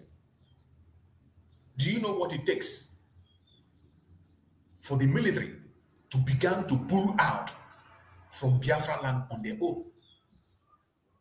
Do you know what it took that the military lost space until they began to recruit non-state actors? You don't understand. Do you know what it takes to mount pressure to the extent that a country as a whole began to go international to seek for help, and then we are being told to go and negotiate? That was the amount of pressure Mazi Simon Ekpa gave to Nigeria. They began to approach presidents of the world to speak on their behalf. They approached Finland several times. They approached Germany. They approached France. There was approach going on. They placed ransom on Mazi Simon Ekpa. And yet, he was standing. So when we talk about the face of self-determination of Biafran people and the role of Mazi Simon Ekpa, if you are not in this role, there is no way you can claim to tell me you are a follower of Mazi Simon Ekpa or you are keeping his legacy. You are not. Whatever you are doing, good luck. But have it at the back of your mind that you are not on the path of Mazi Simon and the foundation he has led. Nnamdi Kanu did his own. His approach emphasized on legal processes, referendum, and global engagement. And Nnamdi Kanu did it absolutely wonderfully well. Many countries of the world, many international organizations He wrote to them. He protested across. IPOB protested across the whole world, the entire world. IPOB was making waves everywhere. But Nigeria didn't give in. Instead of listening, they kidnapped Nnamdi, and then came Mazi Simon Ekpa. And Mazi Simon Ekpa came in and mobilized the Biafrans. Not only mobilized, he sustained the pressure, heavy pressure, that Nigeria could not be able to stand until they went globally. They went international to begin to do their bribery, to begin to do their consultation. And of course, you know what international politics is. It's about interest. When they found out the interest of Finland, they went into Finland, pushed their interest, and you see what they landed. And to show you that Mazi Simon Ekpa has always been innocent, they claimed they charged him for a terrorism-related issue, and they gave him 6 years. When you see the process they pass to convict Mazi Simon Ekpa, the process is not right. The abuse is right. The evidence he has against Nigeria was not admitted. He did not have a proper representation. The processes they used in his case was not normal, and they gave him 6 years. And today, we are waiting for the appeal of Mazi Simon Ekpa coming on the 5th of August. And by the special grace of Chukwu on that 5th of August, Mazi Simon Ekpa is going to join us. And the most interesting thing that now, by the grace of Chukwu, a group have come out together and they were able to get an international lawyer for Mazi Simon Ekpa. That is a dream come true. Personally, I have been dreaming and wishing for that international lawyer to be gotten for Mazi Simon Ekpa.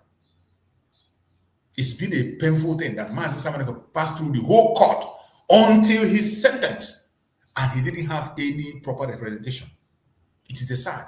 A man that is in charge of more than 60 million people, prime minister of more than 60 million people, could not have an international lawyer representing him until conviction. That is a shame. Every one of us is supposed to bury our head in shame. But of course, some of us have lost shame.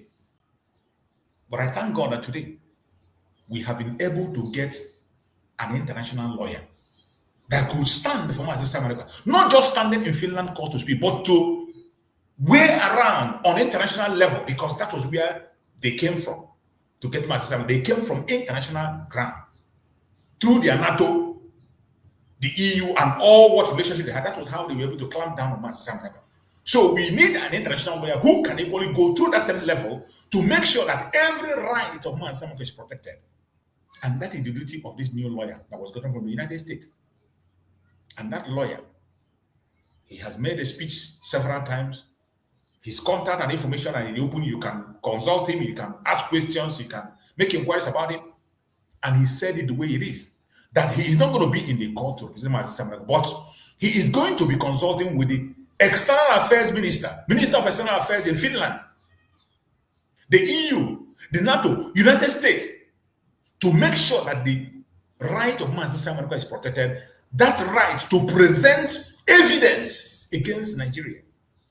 Credible evidence. We have thousands of them in video, in picture, in audio, but none of them was presented. But in this very appeal, every single information we put forward. And that is why it is important for every Biafra to support any fundraising for that very case of Mazi Simon Ekpa. I shared the fundraising here the other day when it was held on Sunday. You can look for the contact. Look for the contact. I think the payment is made online. Go there and make your payment to support. Particularly, it is support the case of Mazi Simon, the international lawyer. That is all it is. It is not for any other purpose. It is not for any other purpose. It is not to promote any group. It is not to raise money for anybody. It is to raise money to sponsor the international lawyer of Mazi Simon Ekpa. Simple and short, only for that. And this is a cause that every reasonable and responsible person should join, judging from what Mazi Simon Ekpa has suffered for us. This same Mazi Simon Ekpa was the one that made sure that Mazen Nnamdi Kanu was never forgotten in jail. At a point in time, Mazen Simon Ekpa made a broadcast and took responsibility for the legal case of Mazen Nnamdi Kanu, legal fees of Mazen Nnamdi Kanu. Some of you have forgotten. Mazen Simon Ekpa made a broadcast and said that then that Briggy will take charge of the legal expenses of Mazen Nnamdi Kanu. He took it up. Mazen Simon Ekpa took it up. Say that he will be responsible for that. To make sure that those legal expenses of Mazen Nnamdi Kanu. He didn't say, oh, because IPOB is there, let IPOB do it, because IPOB is claiming to be the one. He didn't look at them. He did not look at them. He took it over. And he was in touch with our lawyer, Ejimako. He was in touch. Right from day one, even when the Karawhite lawyer was there, when the Karawhite lawyer was there, he was still in touch. Mazen Nnamdi Kanu was sending the Karawhite lawyer to Mazen Simon Ekpa. That is why when I see some idiots who come to separate Mazen Simon from Mazen Nnamdi Kanu, I laugh at them. But of course, Mazen Nnamdi Kanu is a very intelligent man. He's not as foolish as the rest of them. That is why in all the pressure, in all the lie and blackmail, you can never see a video where Mazen Nnamdi Kanu mentioned Mazen Simon Ekpa's name and said, spoke evil about him. No. You can never see any video where Mazen Nnamdi Kanu mentioned the name of Mazen Simon Ekpa. Bring that. If you bring that video, if I see that video, from that moment I will stop talking about Biafra. I challenge anybody that has a video where Mazen Nnamdi Kanu condemned Mazen Simon Ekpa. I challenge anybody that has a video. Bring it out. As soon as I set my eyes on such video, I will never speak about Biafra anymore. But Mazen Nnamdi Kanu is a very intelligent, committed man who knows what he wants. And Mazen Simon Ekpa positioned himself to keep that legacy strong. And one of the most important role he played was pressure. Pressure. Do you know what it means to put pressure in an entire nation? Do you know what it is to put pressure on an entire nation? To the extent that the presidency began to speak about Biafra agitation. The Senate began to confirm that you are in charge. Do you know what it means? All the entire media began to report Mazen Simon Ekpa. In all their media house, they were reporting Mazen Simon Ekpa without paying a dime. Do you know what it takes? Pressure. And today, what is happening? What is happening today? So before you can put yourself in that place to fit into the position or to fit into aligning with the legacy of Mazen Simon Ekpa, you must be able to put pressure. Look at what is happening today. We have lost almost everything. The Liberation Army is facing massive pressure. You can imagine the audacity for a non-state actor to go to the Liberation Army camp and make a video. You can imagine how painful it is. You don't know how painful it is. You don't know how painful it is to watch Udele hold a camera in a camp in Biafra land and be making video. If your heart is not broken, my heart tore into pieces the day I saw that video. The day I saw that video, my heart tore into pieces. The day I saw that idiot, Chukwuka, whatever they call him, making a video in the camp in Biafra land, my heart tore into pieces. Something that will never, ever happen. Not in a lifetime if Mazen Simon Ekpa was with us. And they know. They know very well. So my fellow Biafrans, every liberation movement has defining figure.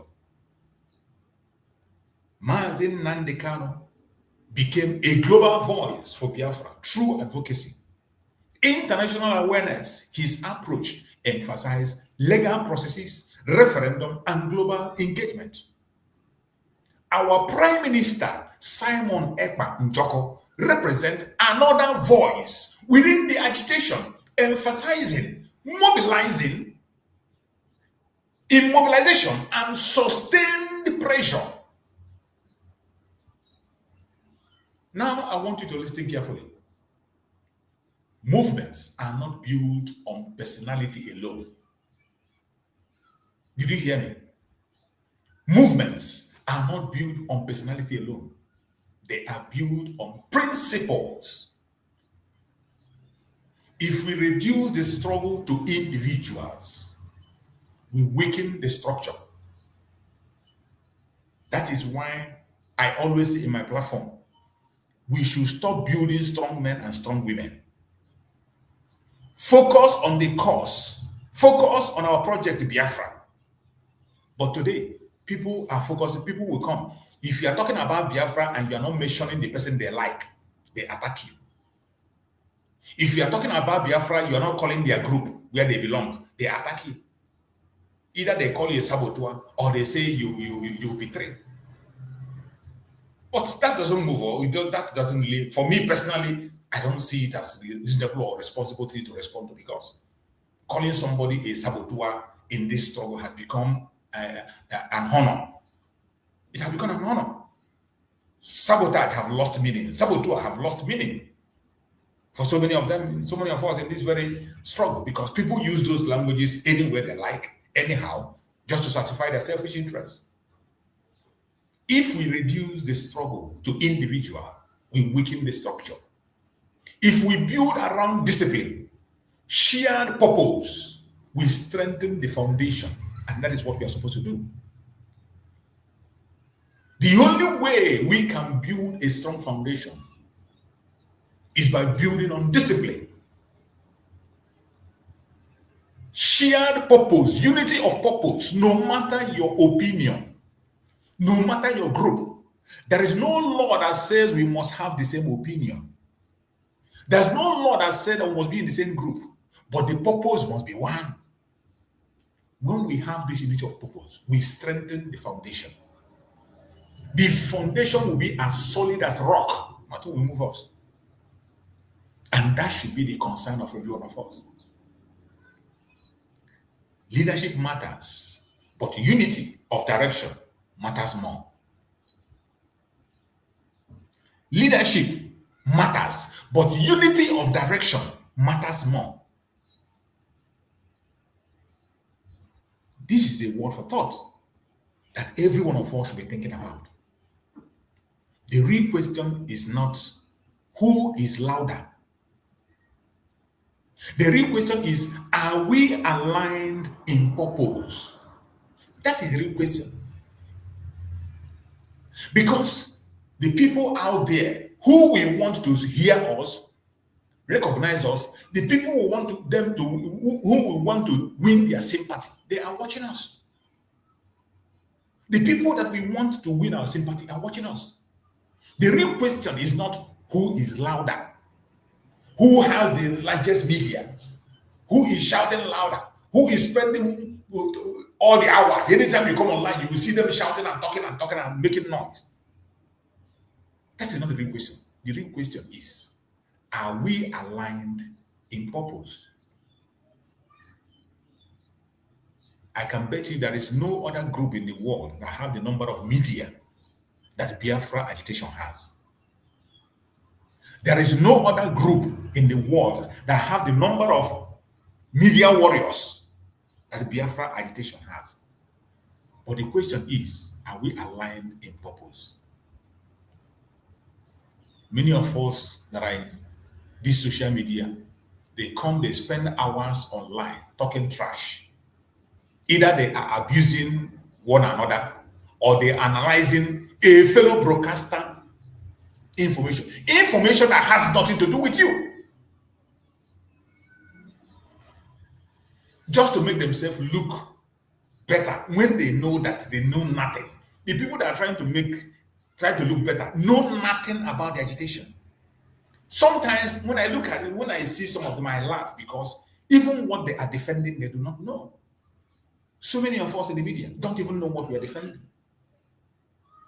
Some of them will come and read, go and take Google, read Google from head to tail and come. But when it comes to implementation and how it comes, you don't know anything. When you are reading, you don't try to compare and contrast. If that thing you are reading is aligning with what is happening, what is practically out on the ground, you wouldn't even have time to analyze. Look at what you are reading on Google, then compare it with what is obtainable where you are. Does it align together? Does it align?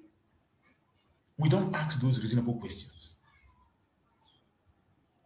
The real question is not who is louder. The real question is, are we aligned in purpose?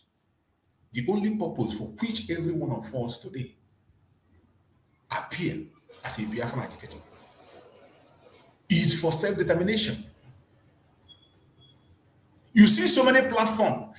Some of them will name themselves after Nnamdi Kanu. Some of them will name their platform after Ekpa. Some will name their platform after Biafra. Some will give different kinds of names that have to do with Biafra in their platform. But when you go there to get the information on Biafra, what do they say? What information are you getting? Gossip, propaganda, blackmail. That is what you see. The real question is not who is louder. The real question is, are you aligned in purpose? And the worst thing is that so many of us, we want a place where we will get propaganda and blackmail. That is where some of us go. We go to places where we insult ourselves. If I am here now castigating one person or the other, calling somebody's name, if I'm here now calling somebody's name and shredding the person to pieces, talking about the person's private life and all not, if I'm doing that, you see people, they will be sharing it. Everybody will be sharing it. They will share it even to the place you see your video, you can't even believe that your video will get there. But when you are focusing on the purpose, the same people who we are pursuing the same purpose will even make sure that your program doesn't see the light of day. Sometimes they even go to the extent of reporting the program. You can imagine that the people that report my platform, even when I'm broadcasting, are Biafrans. People that report my platform when I'm broadcasting are Biafrans. I don't talk about them. It's not that I abuse them. I don't insult them. But simply because when I come to my program, I speak about Biafra and refuse to talk about any individual or personality. They get angry. But I bet you, for you to earn a position on my platform, you must be proven worthy. For me to preach you or talk about you, you must be proven worthy. It is not just by you pushing yourself or forcing yourself. You can't force yourself into me, because in this platform, I have been in this very journey for more than a decade. Nobody is paying me. Nobody employed me. I have never written an application to anybody to employ me. I have never written an application to anybody to take me. And nobody is paying me any salary. Nobody. And I don't call anybody for any salary. I never called anybody for anything. Even when I have my problems, Chukwu Okukabia knows how to solve it. I don't have everything I need. I have challenges. I have serious challenges, very serious challenges. But that will not make me to betray the cause or forget what I'm saying and say something else. No. It's not because I have everything. I have such challenges.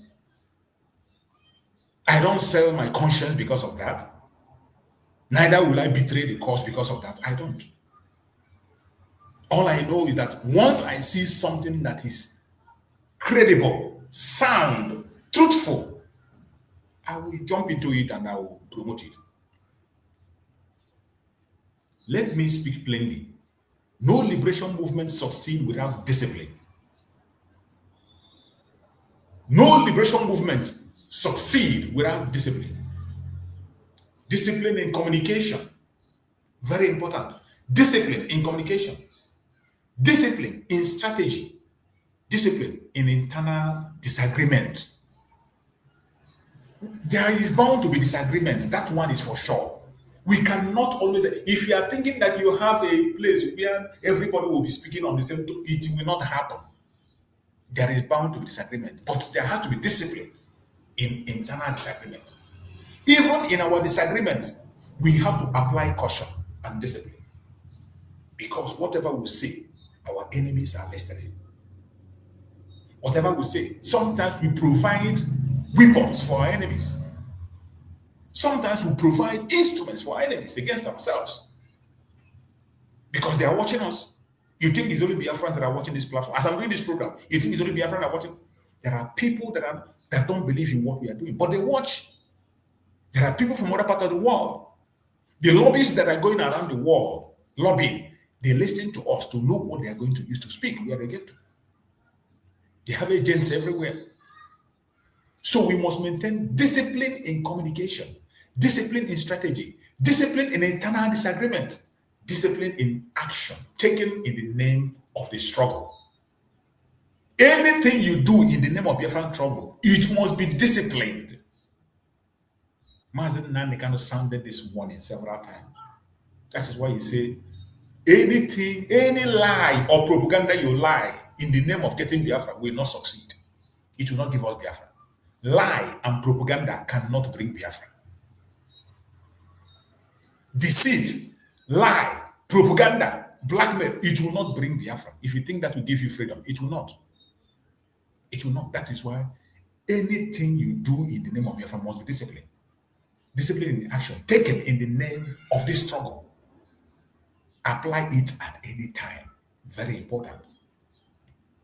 When supporters attack each other, order publicly. Who benefits? When supporters attack each other publicly, who benefits? When we come online, we engage in saga, abuse and insult each other, denigrate one another. Who benefits? That's my question. Who is benefiting? When rumors spread unchecked, who benefits? Do you ask yourself these questions? Because some of us here are engaged in that rumor. Some of us here are part of the rumor mongers. There are some of us online. The only thing they do is that when they come, they will listen to what you want to say. Then they will copy that part. They will record that part and go and give you. Say, oh, this guy is talking about you. Oh, this man mentioned your name. Oh, this guy, his program today was about you. There are some of us, even in this program, as we are doing this, they're just here now watching to see when I will mention somebody's name, to see when I will say something. They will just record that part and they will take it and run with it.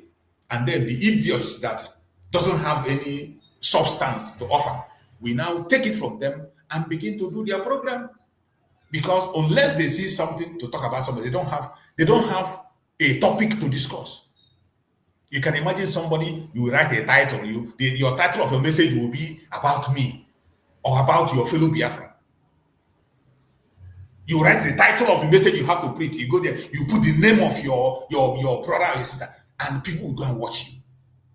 That is the highest rate of stupidity. But you'll be wondering that even when people see those titles, that is where they like to go. When people see those titles, where a fellow Biafran name was used as a title to discuss, they want to discuss a fellow Biafran. And you see that title. Because of that title, you want to hear the gossip, you go there. That is how some of us have belittled the Biafran cause.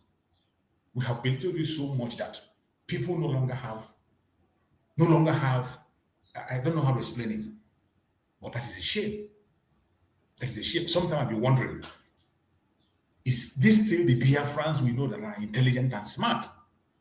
Do we still have the group of Biafra, the crop of Biafrans that we say that are very intelligent and smart? Do we still have them? Do we still have them? When supporters attack each other publicly, who benefits? When rumors spread unchecked, who benefits? When emotional reaction replaces strategic thinking, who benefits? Ask yourself this question. Certainly not Biafra. The Biafran cause benefit nothing from that. Discipline does not mean silence. Because some of you will say, oh, nothing concerns me, I will not talk, or maybe no talk, say I talk. No, that is not discipline. That is the worst you can do. Discipline does not mean silence. It doesn't mean you don't have to talk. It doesn't mean you don't have to speak where necessary. Discipline means strategic control.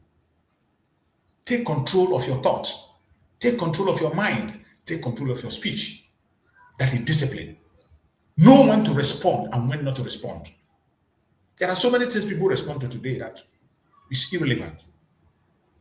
I have seen so many people send me some videos, or some people will come on this program and tell me that so person talked about me, or somebody will come and call me on phone and say this person talked about me.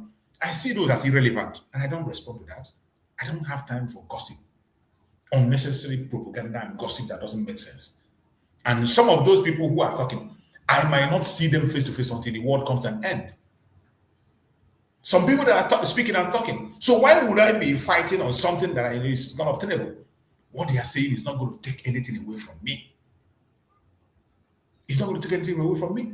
And we might not even meet. Even when Biafra has come and all of us go back to Biafra land, we might not even meet. Because everybody will be busy trying to develop himself in the area that he or she is perfect in. Discipline does not mean silence. Discipline means strategic control. Take control of your thoughts. Take control of your mind. Take control of your dealings with your fellow brothers and sisters. Don't do things because your friend did, or because your townsman did, or your fellow woman or your fellow man did. No. Take control of your thought. A movement without discipline becomes predictable. A disciplined movement becomes unstoppable. Unstoppable. A disciplined movement becomes unstoppable. That is why we need discipline. Mazen Nnamdi cannot talk so much about this discipline. There are so many of his messages where he talked about this discipline, that we must be disciplined. He said it over and over again. Discipline. Very important. We must understand the battlefield has changed. Wherever you are watching this program from, as a Biafran, understand that the battlefield have changed. In case you do not know, wherever you are watching this program from, or those who are going to watch later, understand the battlefield has changed.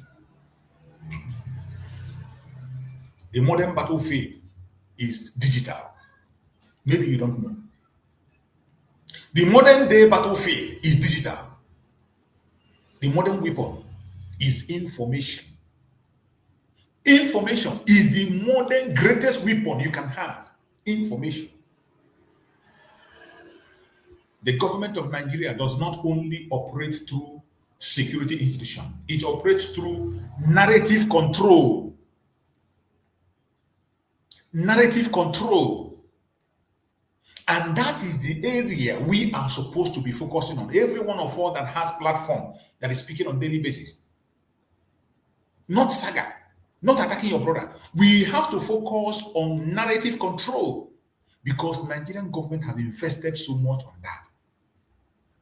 They are not operating through security institutions. Narrative control. Look at how they are trying. They are trying so hard to remove the Fulani terrorists from the Christian genocide.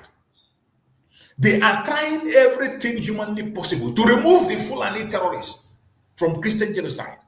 Something that everybody knows. Something that everyone knows that is happening. You see how they use narrative, they created a narrative to make sure they even remove the terrorists from the issue. It's through this narrative control. That was why they succeeded in rebranding terrorists and call them bandits. They said it over and over and over in their televisions and stations, and before you know it, today terrorists are branded as bandits. Bandits. You know, at a point in time, it was Fulani headers, Fulani killer headers that we had. Everyone know it. They fought it, they changed that narrative, They were able to remove that narrative and brought it up to bandit.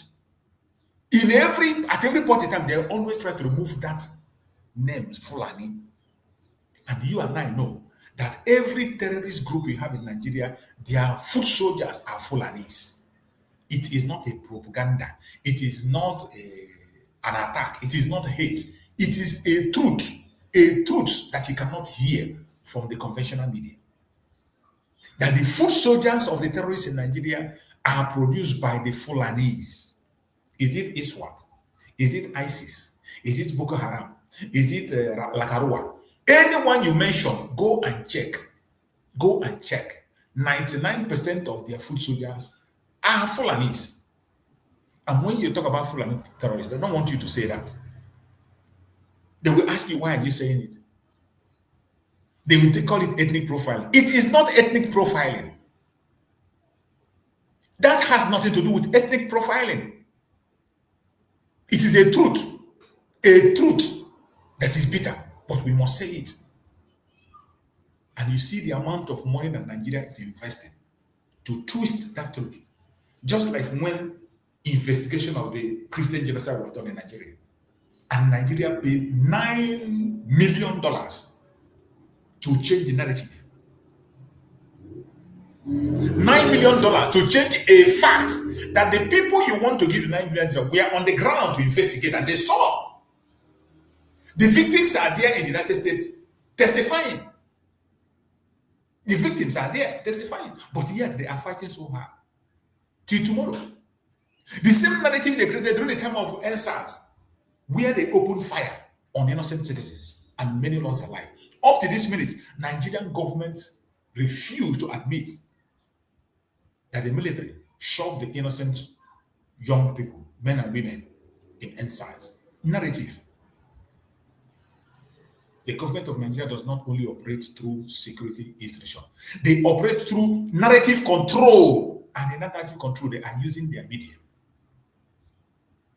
This was why Nnamdi came through the media, took over the social media, and shredded them into pieces. The reason Nnamdi succeeded was that he was in the media, making sure that no narrative in Nigeria stood. When Nnamdi was around, no narrative of the zoo was working. That was why the chief of army staff was crying. That why did they allow Nnamdi to take over the media? The senior president was saying that Nnamdi was in charge. But today, instead of us to take charge of that media, we relax. The time we'll spend on taking over the media, we'll take it, use it for propaganda, blackmail, and saga. It is sad. If you are on this platform and you have not shared this video, you are part of the problem. There are so many of you that will come in a program like this when we are speaking facts. You will not even share the program. Even to like the program, you will not like it. Liking the program will not take away money from you. Sharing the program will not take your data, neither will it take money from you. You are not doing it for me, it is for us. You cannot open your own platform to operate. To operate and function in this platform, you have to have a constant Wi-Fi. Every month we pay for Wi-Fi. On our own, we pay for Wi-Fi. We get other means and other payments that we make online in other platforms we use to broadcast. All these things requires money, but we do it correctly. All you need to do is to help and share the program and make it go viral. You will not. Because when you make it go viral, it will be about Chuk survival. It is not about me. It's not about me. I have never positioned myself in any thing of popularity. It's not about personal popularity. I don't need it. I don't need it. My program is Biafra. The projection is Biafra, not any man. So when you join on this program, you join us, like the program and share it. At least like it and share. That is one of the assignments we are given. Radical evangelism. If you cannot evangelize yourself, if you see people who are evangelizing, support them by liking and sharing. These are the needful things that we need to do. Little things that matters, but we are not doing it. Little things that matter, but we are not doing it. So some of those strategies that government is using, labels, these are what you're supposed to be fighting against. Media framing, legal battles, public perception management. All these things are strategies of the government of Nigeria against us that we need to focus and fight head on. We have lost the battle in most of these areas. With the absence of Nnamdi Kanu and Simon Ekpa, we have lost grip on most of these things. But when Simon Ekpa was here, we were in charge of the narrative control. We control the narrative, not the Nigerian. At least you know then, Simon Ekpa, once a month, any day he has a program, you will see thousands of people, 30,000, 40,000 watching live. But today, many people have lost interest. Many Biafran people have lost interest. They are not even interested anymore because of the infighting, the misunderstanding, argument, the confusion, right, left, and center, without seeing any credible thing. Because at least when he was here, you will see evidence. You will see things happening. He doesn't need to preach to you. He doesn't need to beg you. All you need to do when you look, you see what he's doing. You will see the effect. He doesn't need to preach it. He doesn't even need to come and announce it to you. But today we have lost those grip. Narrative control, we have lost it. Labels, media framing, legal battles, public perception management. These is things that we control before we manage it perfectly well. But today, we are losing grip. When a movement is constantly described in negative terms, the goal is clear. Anytime you see a group is constantly described in a negative terms, the goal is clear. Just like they are doing us today. Anytime you hear they talk about Biafra agitation in Nigerian media or in any media, the next thing you will hear is secessionist. The next thing you will hear is proscribed. The next thing you hear is violent. The next thing you hear is attack. And they do it intentionally. Why do they do it? To isolate it. They want to isolate our self-determination. They want to discredit our self-determination. They want to divide our self-determination. That is why they do that. You see why narrative control is very, very important. Why we should focus very well on public perception management. This is very important. Very, very important. Because anytime you see them describing us in a negative term, it is an agenda. They do it intentionally. You go to Arise. Anytime Ruben Agbati and his group, whenever they want to speak about Biafra, they will always make it violence. They will make it violence. They will tell you proscribed. The next thing they will tell you secessionist. They will be using terms that makes it violent. They do it intentionally. To use all those terms that will scare people, that will make us to lose the sympathy we are having from the world. They want to use those terms to isolate us from the world, to discredit every single thing we are doing, to divide us. This is why we must engage properly in public perception when we are speaking on media. Try to do our job and do it perfectly well. And sometimes propaganda does not even need to be created externally. It's spread internally through misinformation and emotional reaction. We are still having this problem up to now. Propaganda does not even need to be created externally. Sometimes we ourselves, we the Biafran people, we create propaganda within ourselves. This propaganda spread internally through misinformation. Today, there are so many misinformation and emotional reactions. Some people are too emotional that even when you are telling them the truth, they are too emotional that they can't even listen to you. You are telling somebody a fact, he will be arguing with you. Something that he doesn't know the ABC of. There are some people today, when I talk, they come and argue with me, they challenge me, but in their argument, they have no substance, with no evidence, with nothing. They haven't seen anything. But some of us that had the opportunity to be in there, out, we've been close to power. At least to an extent, we've been very close to an extent, and we get some information that we have that you don't have. But yet, out of emotion, you are too emotional that you prefer those misinformation, you prefer those propaganda. And before you realize it is too late. Things have gone too bad. And if you're expecting me to come here and attack anybody or individual or call, I don't do that. All I have to do is to preach my message. It is left for you to apply your common sense that Chukwu Okikabama gave you He gave every one of us that common sense. If you refuse to use yours, so be it. That's your business. That is why truth must remain undiluted. Every truth must remain undiluted.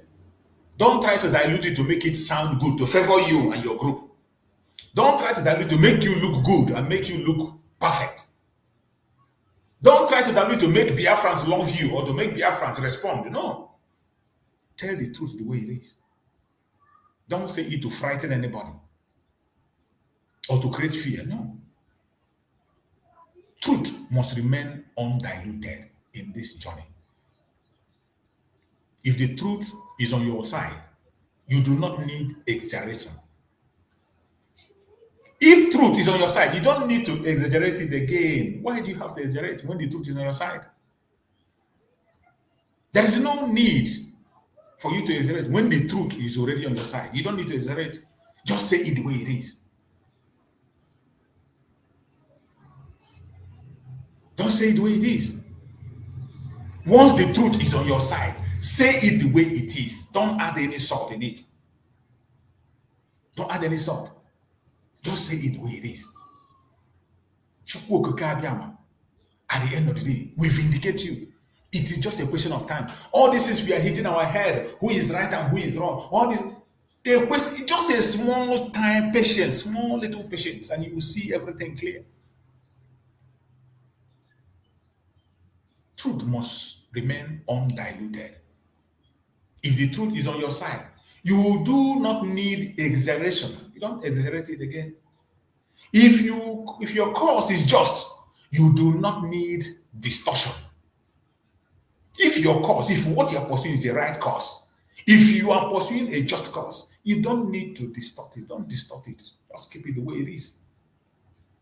Truth is powerful, but only when it is consistent.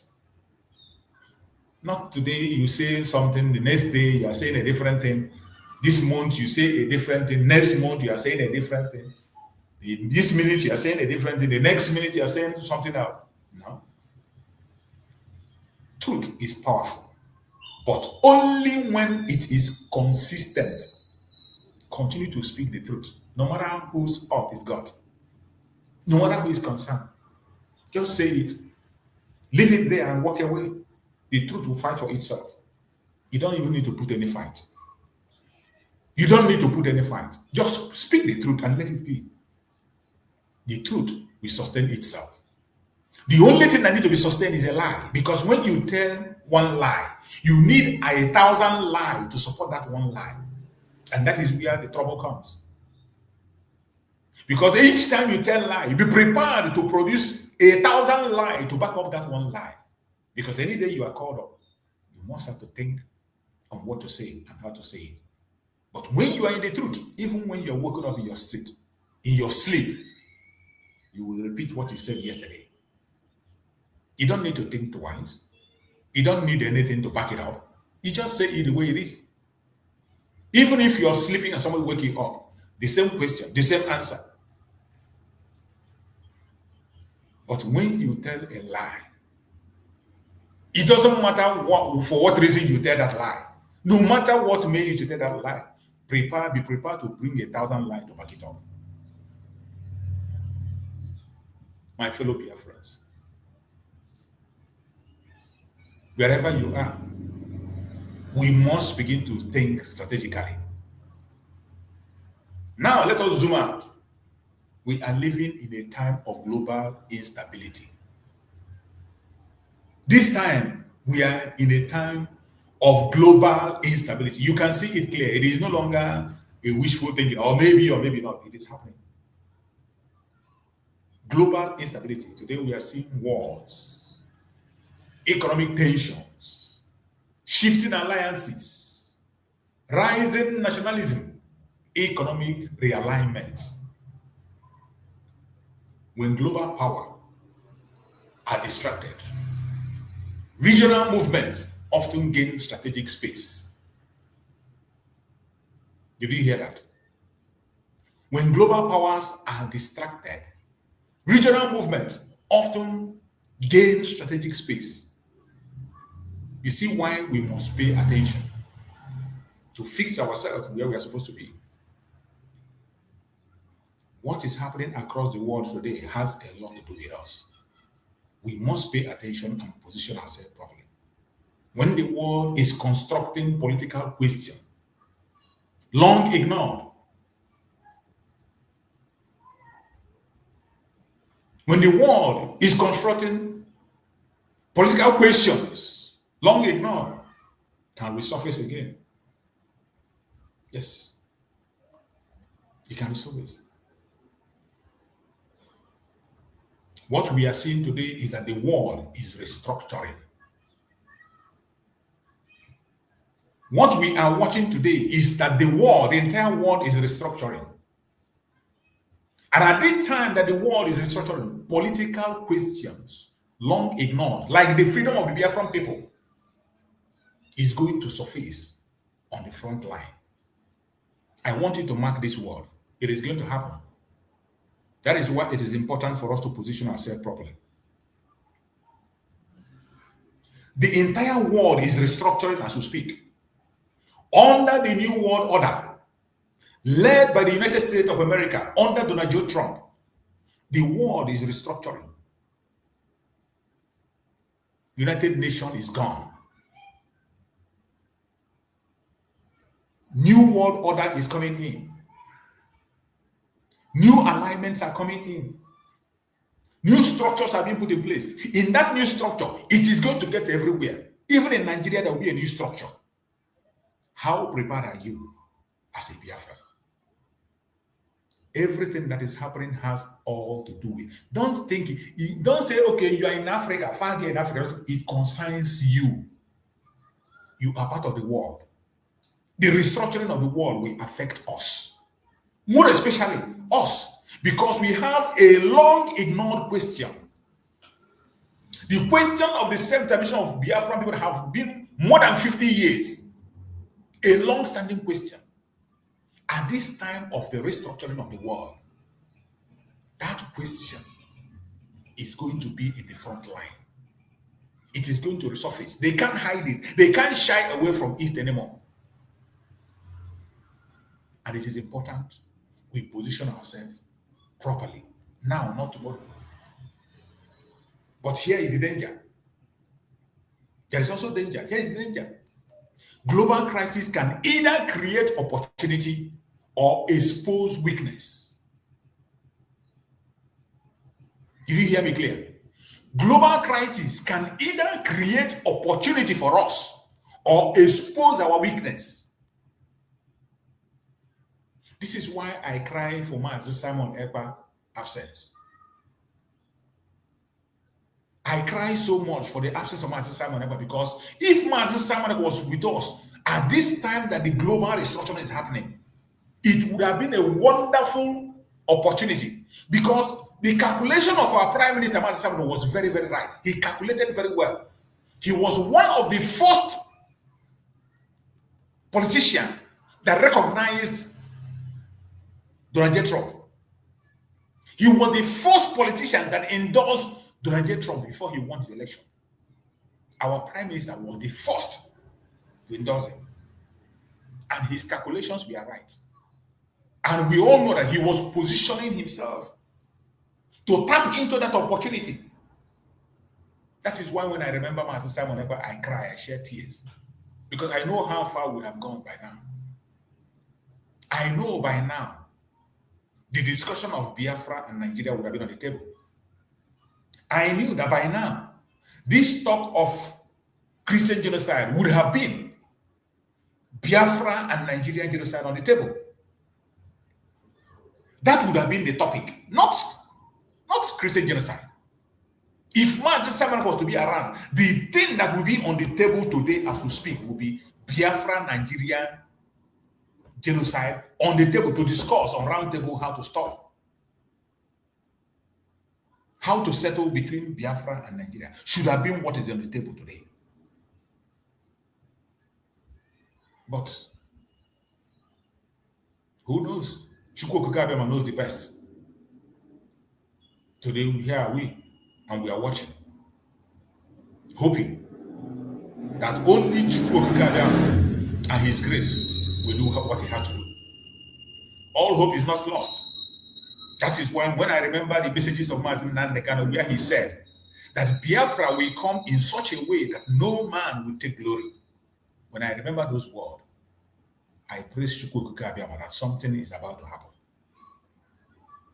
It is not because of our effort, not because we did too much, not because we are too smart, not because we are too hardworking, but for the grace of Chukwokika, something is going to happen. That does not mean we fold our hands. We will continue to do everything we are doing. And at the end of the day, we will have a cause to glorify Chukwokika. Global crisis can either create opportunity or expose weakness. Today, I want you to think within your own self. The crisis you are seeing globally today, do you think is going to create opportunity for us or is going to expose our weakness?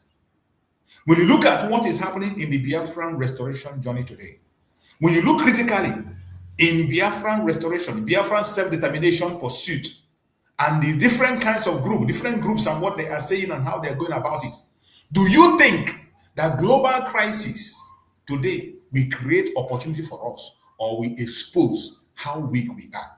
Sincerely within yourself, what do you think? Type it on the comment section. I would like to hear your views. I would like to hear your contribution. What you think? Type it on the comment section. What your own view is. What do you think? Do you think global crisis today will create opportunity for us as Biafrans, or it will expose our weakness that we are not ready? What are you thinking? What do you think within yourself? Type on the comment section. I want to read. If Biafra is divided internally during global shifts, the opportunity passes. If Biafra is divided internally during global shifts, the opportunity passes. If Biafra is united and disciplined, the opportunity becomes leverage. Timing in politics is everything. Remember, politics is everything. We are talking about international politics and the case of Biafran self-determination. Timing is very important. That is why when we say that this is not the time to talk about propaganda, blackmail, saga, no. Timing. Always watch the timing. And this timing issue is what Mazi Samunaka followed carefully. Oh God. Mazi Samunaka followed the timing carefully. The speed at which some people said he was too fast. Even some people confessed that he's doing the right thing, but he was too fast. Now I understand why Mazi Samunaka was moving at the speed he was moving, because he was timing. He was targeting today. Everything Mazi was doing was targeting today. Because some of us started and we saw that he was too fast. You are talking about a self-referendum. He did self-referendum. The next thing is going on declaration.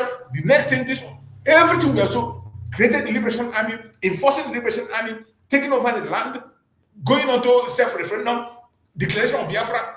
When we saw, some people say he was too fast, but Mazi Samunaka was fast, walking through timing. And his target was today.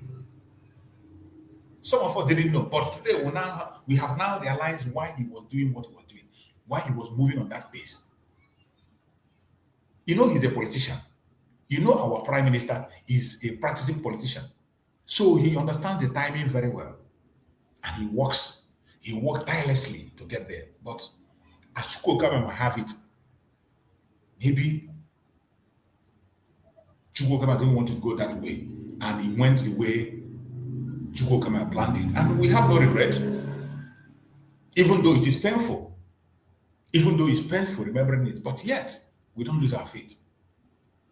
Movements that survive are movements that read global trend carefully. The movements that survive are movements that read global trend carefully. Let me clarify something important as we continue. Unity does not mean everyone must think the same way. I have said it over and over again. I need to say it slowly so that those who don't understand it will now understand it. Unity does not mean everybody must think the same way. Unity means everyone agree on the same destination, which is Biafra. Biafra self-determination through a referendum. That should be the direction. Biafra self-determination. That when I come here, I talk about unity of purpose, unity of purpose. Unity does not mean everyone must think the same way. You are entitled to your opinion. I'm entitled to my opinion. We have different ways of approach and ideas. It is allowed. People are permitted to express themselves the way they want, pursue their freedom the way they want. But the most important thing is that everyone agree on the same destination, Biafra. You can debate method.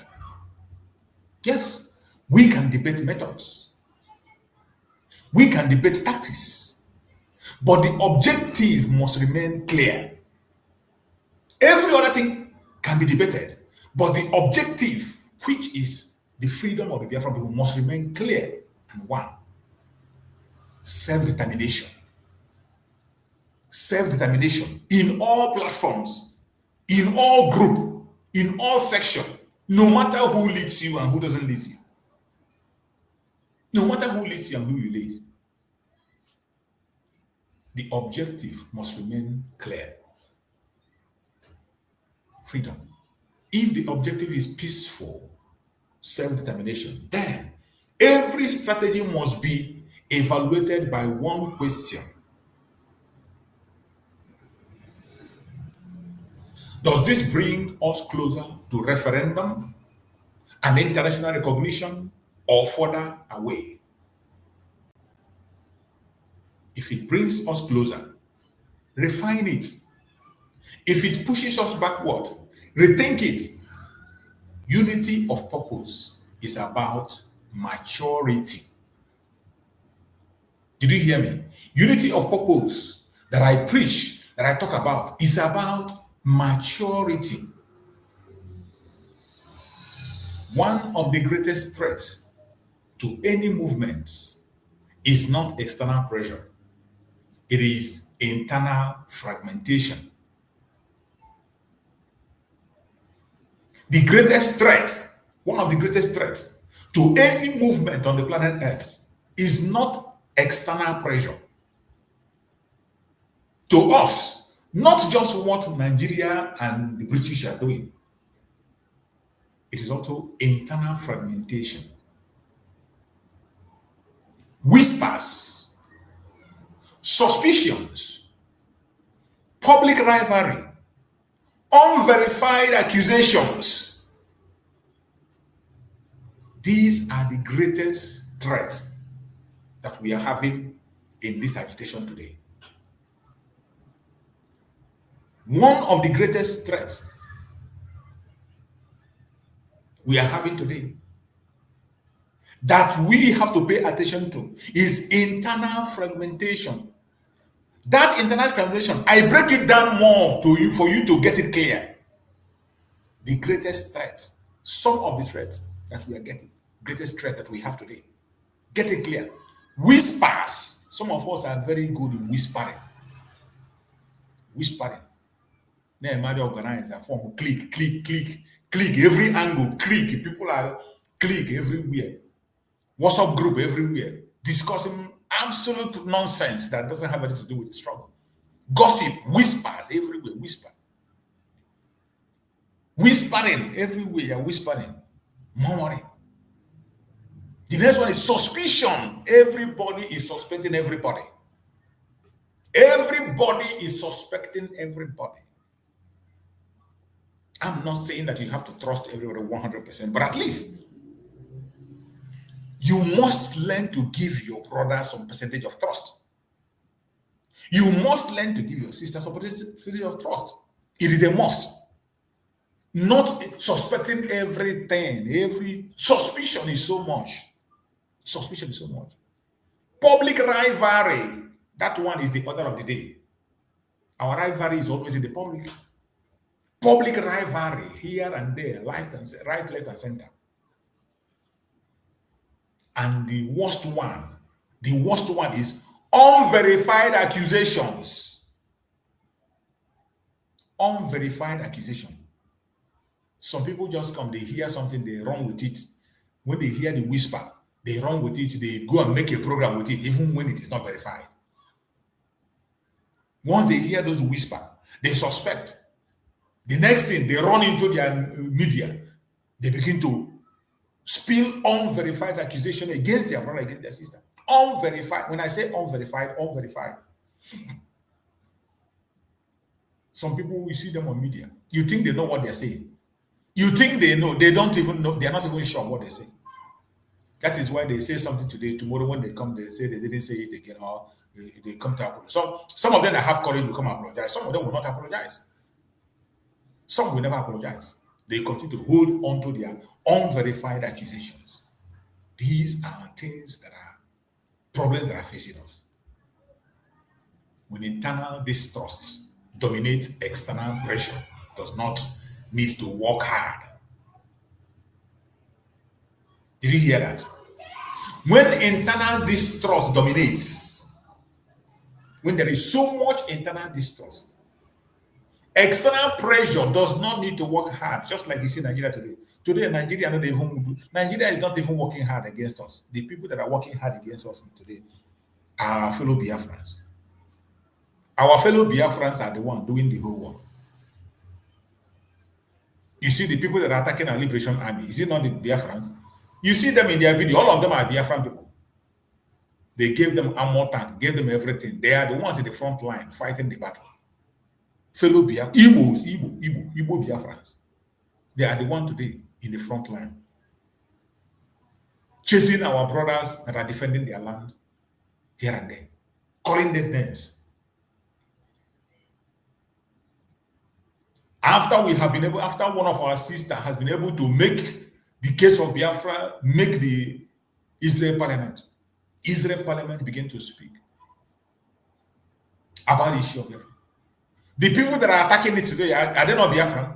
First of all, the DOS came and claim that they are the one who made it possible. Absolute nonsense. And the woman said, you didn't do anything. And then instead of them to mind their business, they came and began to discredit her. That is the idiotic mindset that people have. Some people, they just sit back. Anything that happens, they claim it. You claim that you made it happen. You claim what you don't even know the ABC of. That sister did that thing single-handedly. She said it, that it was because of her husband. She promised she made her husband. Her husband is a Biafra and her husband is late. And while the husband was alive, they were talking about the issue of Biafra. And she continued to pursue the cause of Biafra, even when the husband was alive. And when the husband died, she made a vow that she would not stop. She continued to go to Israel Parliament to talk about the issue of Biafra on behalf of every one of us as Biafran, the IPOB, the indigenous people of Biafra, and Mazin Nnamdi Kanu. She mentioned Mazin Nnamdi Kanu IPOB, which you and I belong to. Whenever you hear Mazin Nnamdi Kanu IPOB, everybody in the old Southeastern region belonged to that. She said that she did that because of the IPOB of Mazin Nnamdi Kanu. But some people try to discredit her because their name is not called. Because she didn't give them the credit. They try to talk against it. And the worst, you look at the worst is the idiot that call herself Bianca Ono. Bianca Ono, they used against Masisa today. He is now going to the front line of Israel, meeting the Israel ambassador, discussing. And before you know it now, she will fly into Israel. But I know that Israel is not Finland. Finland that is begging to be in NATO. Israel is not part of all those their nonsense, NATO, whatever. Even though we know that Israel have their own interests. That is normal for any country. Every country have their interest. Every country have their interest. But we are the team this that when your interest aligns together with people, that is where they come for your aid. And I believe that our interests align to an extent with the interests of the government of Israel. Our interests align with them to an extent. So all hope is not lost on that side. The Nigerian government is going to fight a lost battle.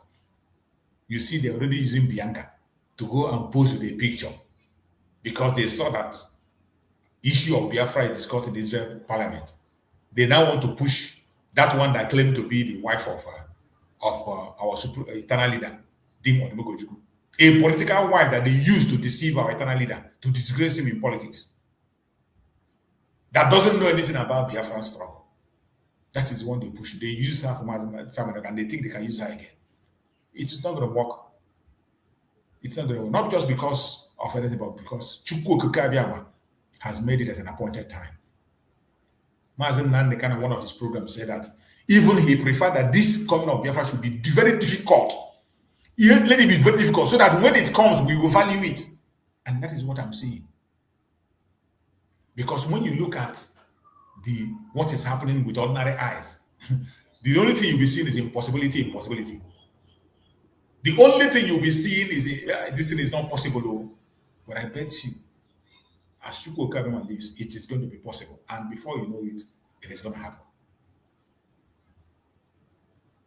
When internal distrust dominates, external pressure does not need to work hard. We must not allow ourselves to be used as an instrument against ourselves. This is why discipline and maturity are critical now more than ever.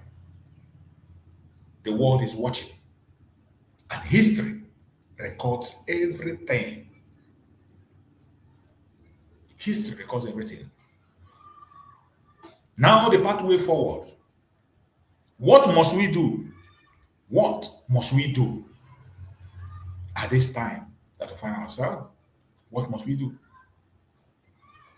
We must prioritize peaceful advocacy and legacy clarity. We must prioritize peaceful advocacy and legacy clarity wherever you are. We must maintain discipline. We must maintain disciplined communication across all platforms. Every one of us, if you're in media, you must maintain disciplined communication across all platforms. It is a must. You must maintain disciplined communication across all platforms, no matter which angle or area you are, group you are, only group you are. Let there be disciplined communication. Avoid emotional reaction that damages credibility. This is not the time to go into unnecessary emotional reactions. I have said it time and time again. The world doesn't care about your emotion. They don't care. The world operates based on interest, evidence-based, not by emotion. Because they are killing us, they are killing us, they are buying us. You think just when they hear it, they come. They will not. The world operates based on facts and evidence. Avoid emotional reaction that damages credibility. Focus on long-term strategy and short-term excitement. Did you hear that? Focus on long-term strategy, not short-term excitement. Long-term, not short-term excitement. What we have seen all these days is short-term excitement. They come and tell you one thing, you rejoice and celebrate, and the next minute the worst will happen. You just want to hear something to make people happy, to make you happy, and they tell you what you want to hear. You are happy today. The next minute you see the worst. We must not focus on rhetorics. Don't focus on all those exciting information that make you lose your focus. Focus on long-term strategy. Long-term strategy, not short-term excitement.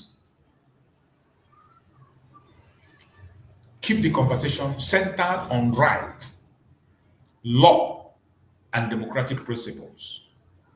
Every discussion we have to be holding on different platforms, on various platforms, must be centered on rights, on our rights, human rights, international human rights. Focus your discussion on international human rights, on the laws, international human rights laws, on democratic principles that is known across the world. We must respect this in the course of our quest for freedom and discussions in all platforms. Movements succeed when they appear reasonable. When they appear reasonable, structured, and focused, the world support cause that looks organized and consistent. That is why Nnamdi said, consistency is the key. If there is any word of Nnamdi, you will forget, not that one. Because that one, he says it almost in all his program. Consistency is the key. The world support cause that look organized and consistent. Wherever you are watching this program from, whatever you have heard, take it to heart as a message for every one of us. I have said it time and time. My message in this platform is not meant to make you angry. It's not meant to make you happy. It is to bring facts and figures, to say things the way they are. Even though it hurts you, the only thing you have to do is to go back and rethink and check yourself. Why is this message making you angry? If my message makes you angry, ask yourself, why is my broadcast making you angry? Then check yourself. If there is something you are not doing right, change it, and you begin to enjoy the program. But when you check yourself and you find out that everything you are doing is right, go on. You don't need to be angry. Keep your part and do what you have to do, since you believe that the angle you are following is you have the conviction that you are on the right path. Go ahead and do what you are doing. Go ahead. I cannot force you against your will to do what you don't want to. That I have always said that this platform is a platform for public opinion. You are entitled to your opinion. That is why I created this platform. When people come in, they express themselves. As long as it has to do with Biafra, you express yourself in the language that is suitable for you. Any Biafran language, whether Igbo, Efik, Ishakiri, Ibanke, Ijo, any Biafran language that can speak Igbo, you come, you touch you join the program and you express yourself the best way you can. That is why we are here. We're not here to attack anybody or to fight against anybody. And we will continue to preach our message the best way we can, because this is something we have signed up for. Biafra is for you, is for me. There is no second option. I wish there is, but unfortunately, there is no second option. No other option. The only option we have is either Biafra or nothing. There is no second choice. I wish there was a second choice. I will be the first person to opt for it. But there is no second choice, and there is no going back. Because going back will amount to death. It will amount to loss of life. It will amount to a suicide mission. So going back is not even an option at all. It is forward ever and backward never. So wherever you are as a Biafran, I urge you in the name of Chukwu to please continue to be strong, no matter how difficult it is. As I said before, the journey is not easy and it is not soft. It takes commitment. The journey is It has everything to do with commitment. That is why I urge every one of us to be strong. To be strong. The battle we are engaging in is a very fierce one. But we are not going to run away from this battle. We have been through it for years and we will continue to be in it. And by the special grace of Chukwu, we shall overcome. So before we go to the final phase of this program, where we will go to the media and bring the media update that we have, because while we are speaking, so many updates are coming on the media. We talk about it, react to the ones we're going to react on, and then before we round up the program, let us take a very quick break with this very music that speaks to the Nigerian government, and then we come back. Them say Tinubu don't follow for Tinubu don't follow for He want to take it, that's the top of our head. Senate house fall and the criminals, country military fall and the terrorists, injustice, on Photoshop forget law for inside court. Changaro Republic at the government. Abubakar Malami don't fall for him and EFCC put leg for shit. Them say Sheikh Kukumi don't fall for because Donald Trump don't come to Machamo. Hingo matching Boko boys, matching terrorists. As the government knows the way for kidnapping to stop. I make it don't fall for Them making Nigerians see one die for suffer.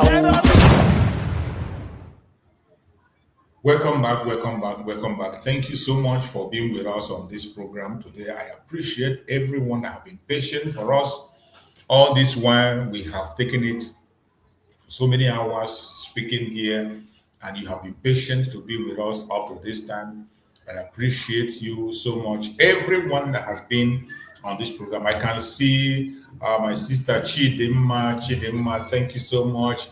Okay, Opara, thank you so much. I see my brother Kochux is there. Thank you so much, my brother Kochux. I can see Gerard Dike. Thank you, my brother Gerard, always with me, morning, evening, afternoon. Chima, thank you so much, Chima. I appreciate you. Thank you for being there. Isidolo, thank you. Emmanuel, thank you so much for being with us. I appreciate you. Fidelis, Maduka, thank you so much, Fidelis. I appreciate you. Uche Onyende, thank you so much. Sunday Gabriel, thank you so much. I appreciate you. And my beloved sister Linda TV Show, I appreciate you. Bokri Bo, that name is a wonderful name. That name Bokri Bo. Each time I see that name, I really appreciate it. I read Bokri Bo. I can remember somebody that used that word most time. Thank you so much. I appreciate everyone who have joined, and those that have joined us on TikTok also. I can't be mentioning your name one after the other because it's so tiny. I can't even see it. It's so tiny. So everyone that is watching us on TikTok, I appreciate every one of you, and thank you so much for being with us. And those who are watching on Facebook also, you're appearing very tiny. I can't see it. I appreciate every one of you. And thank you so much for being on the program. My brother Chika Akubweze, thank you so much, Chika Akubweze. I appreciate you. Thank you so much for being part of the program. And everyone that is joining us here, whether I mention your name or not, you are a special guest. I appreciate you. I pray that Chukwu Okike will continue to be with us, guide us, protect us, and give us the strength to overcome the challenges ahead of us. I thank you all. So now let's go to the last session of the program, to the update we have in the media. So let's see. This one says, Israel detains Turkish journalists during live broadcast after Iranian strike on Tel Aviv. So this one says, Iran hold mass burial for 160 schoolgirls killed in U.S.-Israel strike report. This one said, DSS detained 5 police immigration officers over alleged bribery in failed El-Rufai airport arrest. You see, so they bribed those immigration officers. That's why they couldn't arrest El-Rufai at the airport. Nigeria, very funny country. Very funny country. Bribery and corruption everywhere. DSS detained 5 police immigration officers, 5 police immigration officers over alleged bribery in failed El Rufai airport arrest. So they collect bribes and they didn't allow them to arrest El Rufai. Oh, God have mercy. The zoo. Saudi Arabia says it may respond to Iranian attack on Riyadh, which targeted US embassy. So the thing is escalating gradually. Saudi Arabia might soon join the US response to Iran. Tinubu nominates Oyedele, architect of controversial tax reform, as Minister of State for Finance. You see, Yoruba government. We shall see the end. We day here. We shall see your Yoruba government how it end. Excuse me.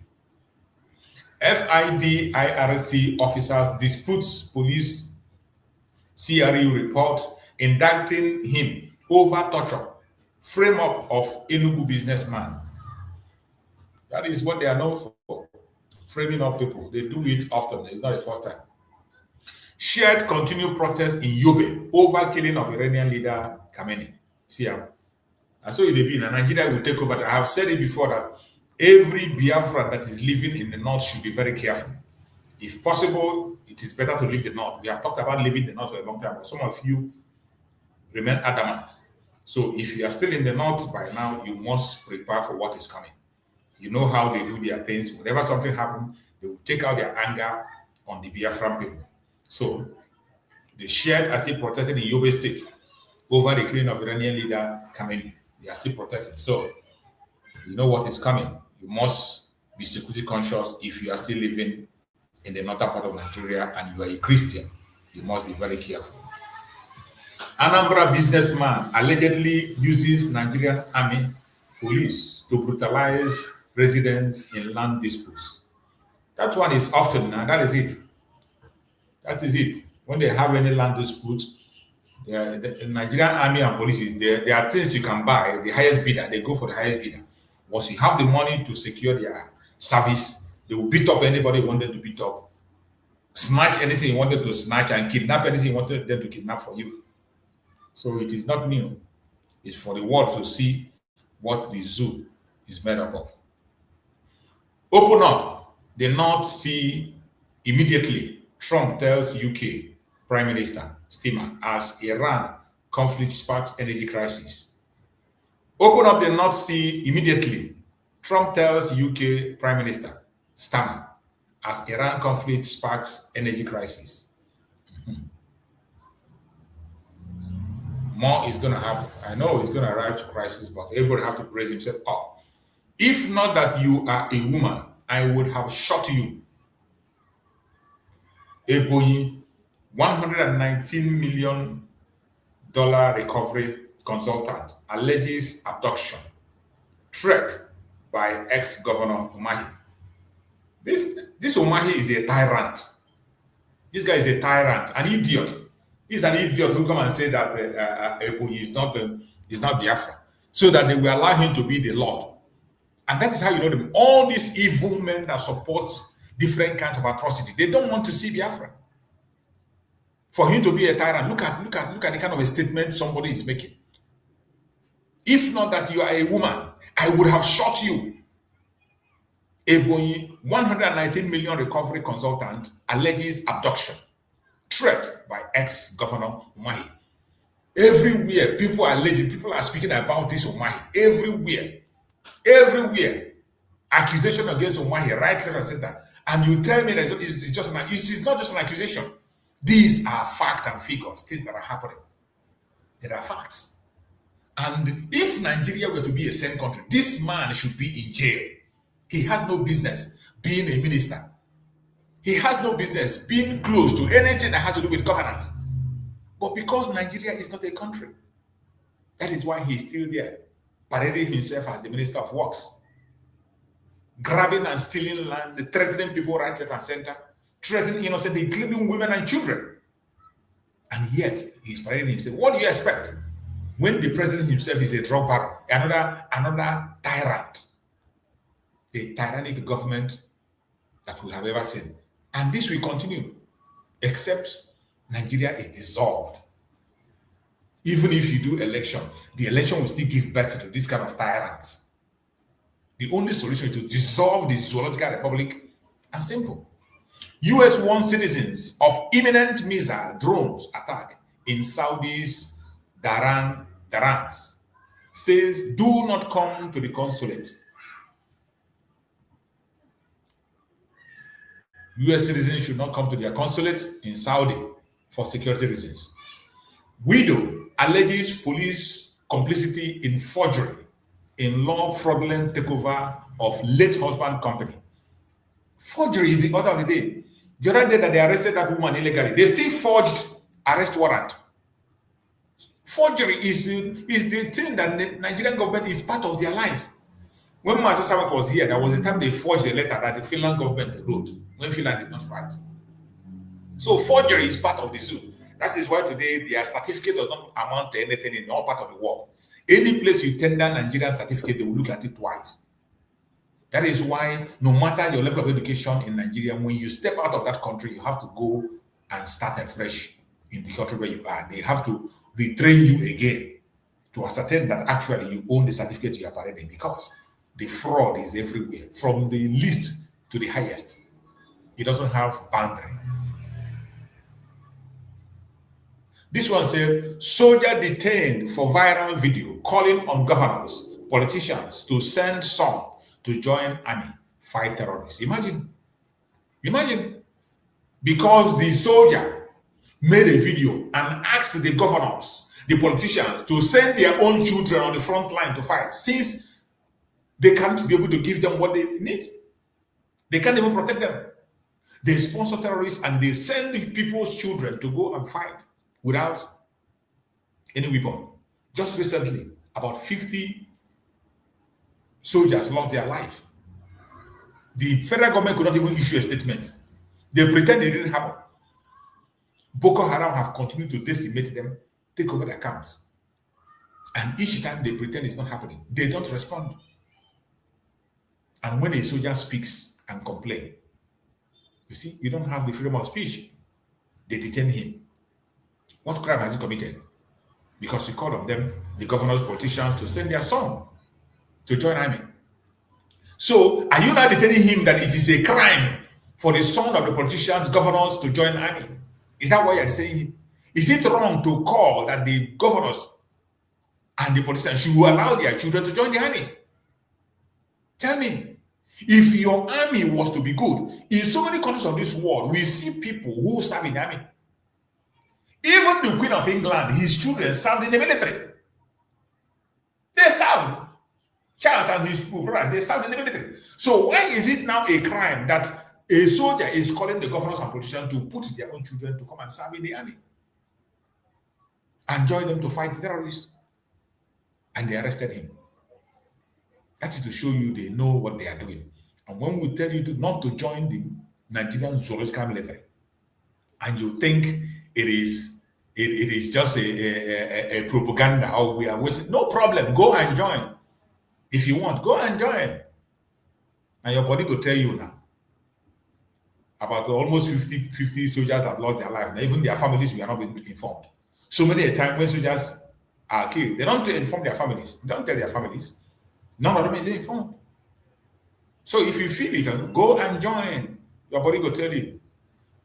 This one says, my husband was assassinated, not killed, by bandits.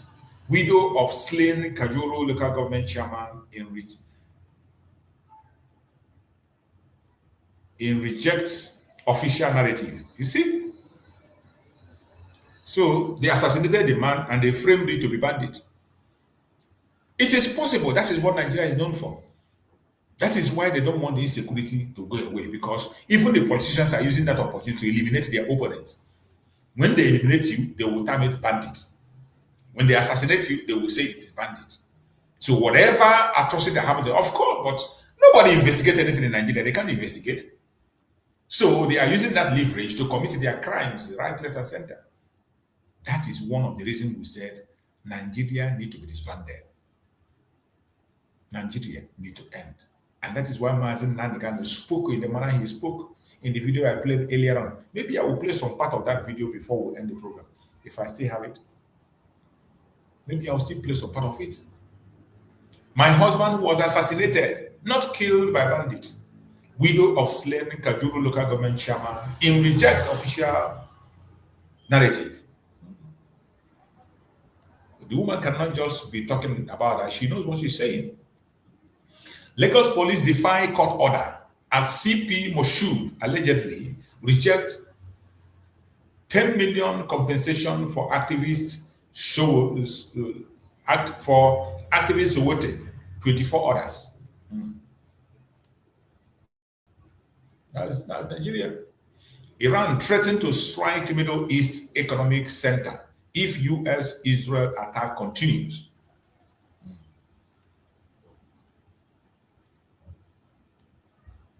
APC sponsoring terrorism insecurity in Nigeria, says ex-presidential candidate Unovo. Unovo has said it a long time ago now. He has said it, it's not today now. He said it on a national TV and he wasn't missing word. Is it now that Sahara Reporter is saying it? He has said it before and it is truth. It is not a propaganda, it is a truth. A member of the APC confessed to that and this man said it. British rapper gets jailed 12 years for killing students in drunken hit and run. She forces us to hit one another. Nurses allege senior army officer reign of terror, degrading punishment at Port Harcourt Military Hospital. One trial. That is Nigeria for you. Very indisciplined society, corruption everywhere. Nursing graduate accuses LUTEC of extortion, intimidation, withholding result, negligence links to student death. That is Nigeria. Bad news everywhere. Nigerian soldier allegedly shot Yabatech student dead in Lagos. Imagine. For no just cause. You shoot a student for no just cause. This is not the first time. That's why we say in Nigeria, if hunger didn't kill you, police will kill you.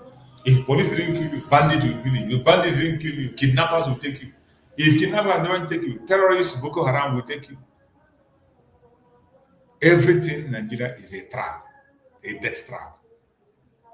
The 10 activists, Agboho, petition Nigerian Chief Justice, self-transfer of Warri trial over fairness concern. You can never get anything fairness in Nigeria, sorry. Man remanded in prison over Facebook post on Nigerian Minister Tunji Ojo credentials. You see, that is it. To jail somebody in Nigeria is just a question of minister making a call or any politician making a call. Once they make a call, you feel yourself in prison. There is no more freedom of speech in Nigeria. No freedom of speech whatsoever. Lagos court remands 2 bankers in prison for alleged 306,667 and $81.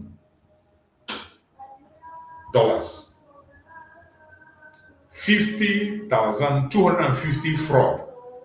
Euro. 50,250,000 fraud in euro. Fraudulent country, they are known. Look at what is this idiot saying? Anambra government slashes February salary of workers who observes Monday sit at home. Some gets as low as 3,500. See, this man is an idiot. Soludo is an idiot. This complete Fulani man, Seibo. Look at him. Anambra government slashes February salary of workers who observe Monday sit at home. Some get as low as 3,500. You can imagine. Can imagine what this idiot is doing. Forcing people by all means. These are people who were claiming that IPOB was enforcing sit at home. Today, they are the one now forcing people to come out whether they like it or not. The same force you say you don't want is what you're imposing on people.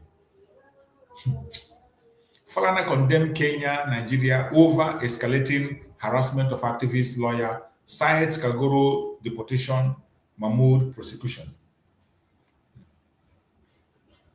TIB movement demand action over Lutech nursing school, withheld results, victimization, death of students. How hacked Tehran traffic cameras?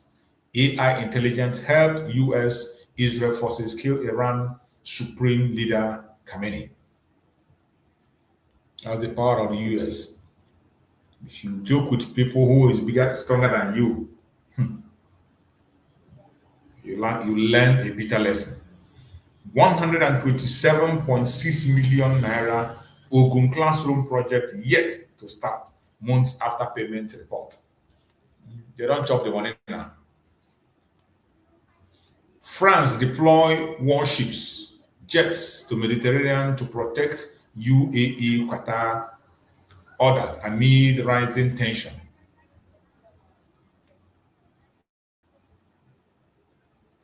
MDCN panel suspended Dr. Maji Kodumi, two other doctors over death of Chimamanda's son.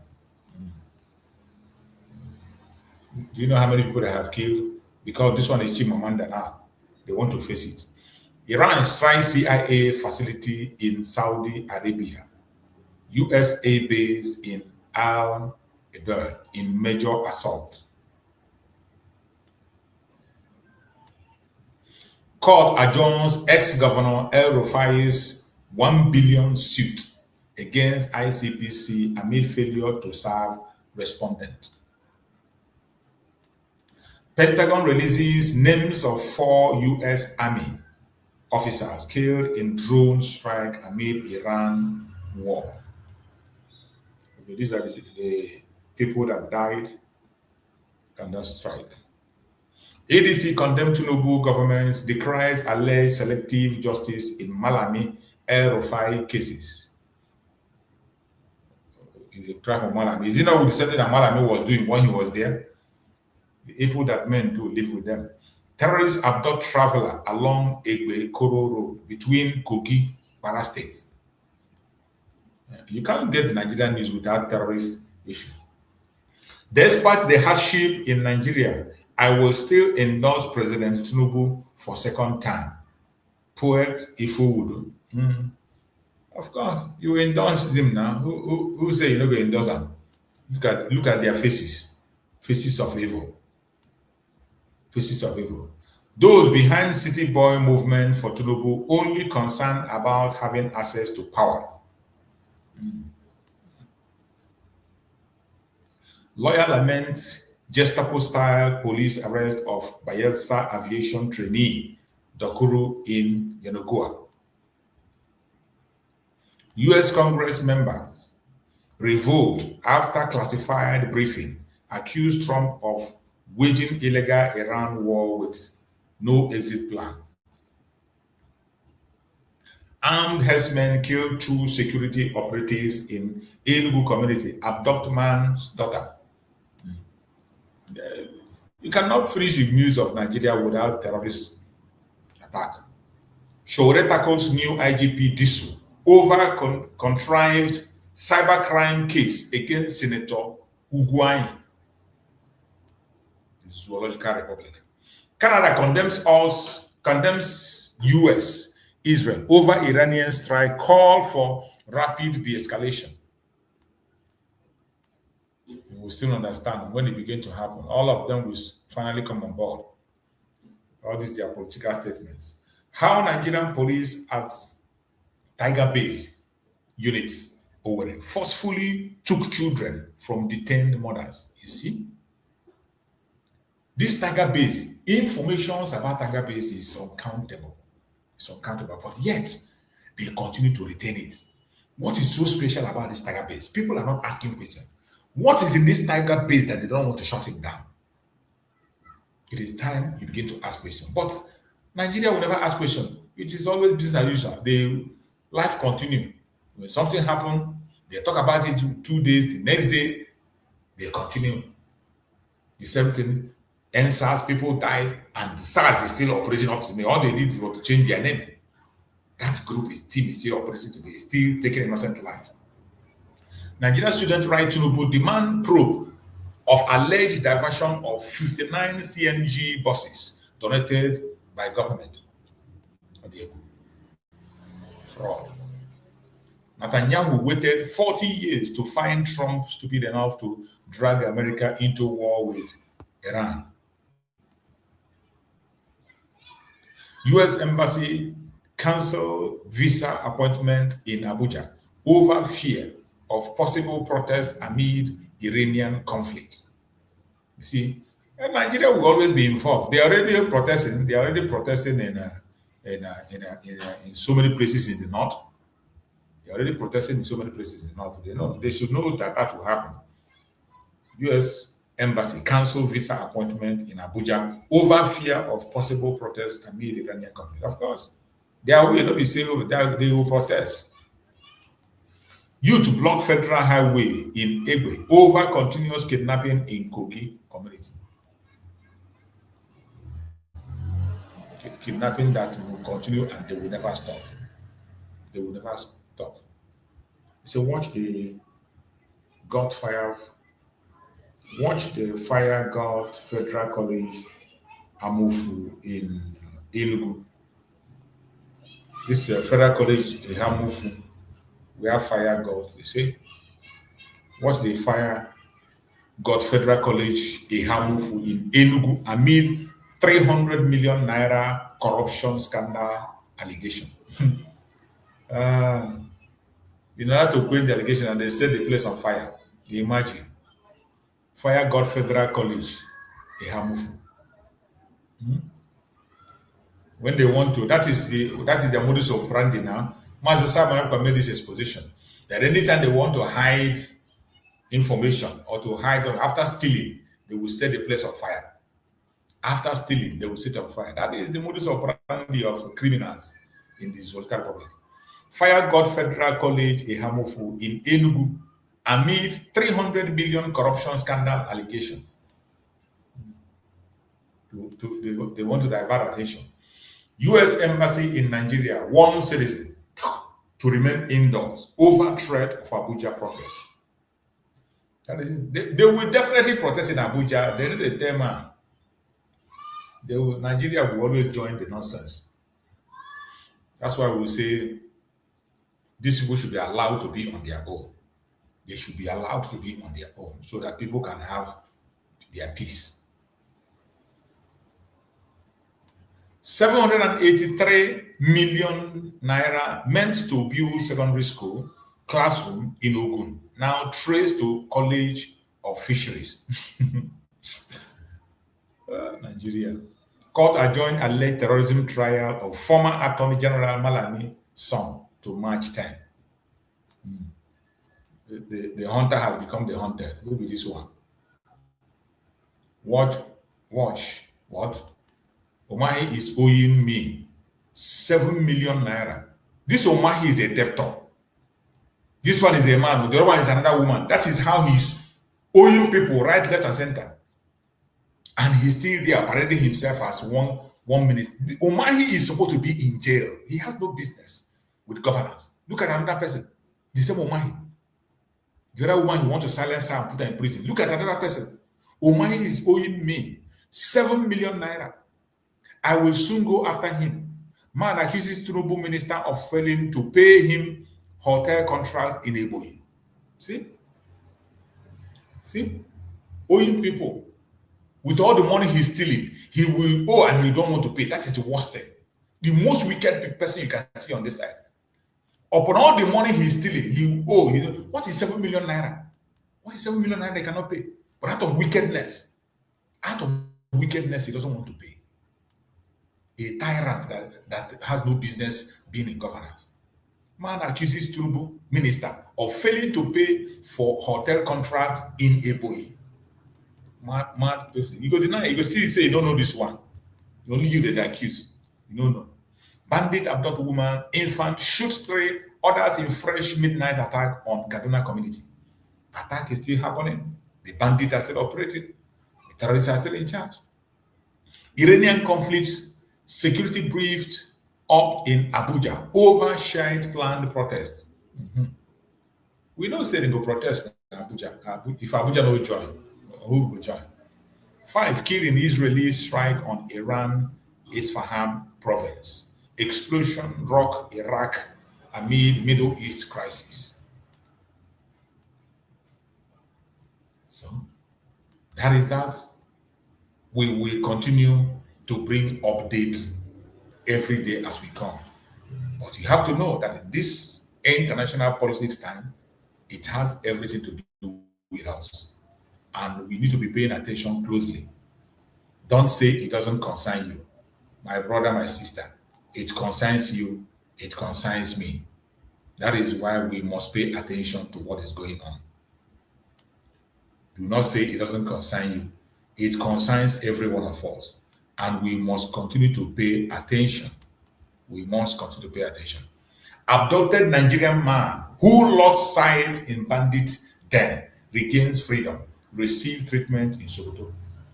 Can you imagine? They hold the man so they blind and they don't even see again. God have mercy. My fellow Biafrans, we have seen it. It is very important that every one of us should continue to pay attention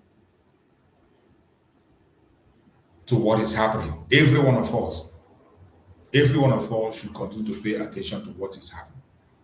We must pay attention and never lose our guard, because everything that's happening today concerns us. It concerns you, it concerns me, and we must continue to pay attention. Don't remove your mind or your heart from it. My fellow Biafrans, that is bringing us to the end of the program of today. And I want to tell you, let me end with this. Biafra is not built on anger. Pay attention. Biafra is not built on anger. Biafra is built on conviction. Biafra is not built on division. Biafra is built on unity of purpose. Biafra is not sustained by noise. Biafra is sustained by discipline. This is not the time for confusion. This is not the time for rivalry. This is the time for strategic clarity. If we remain disciplined, united, truthful, history will take its course.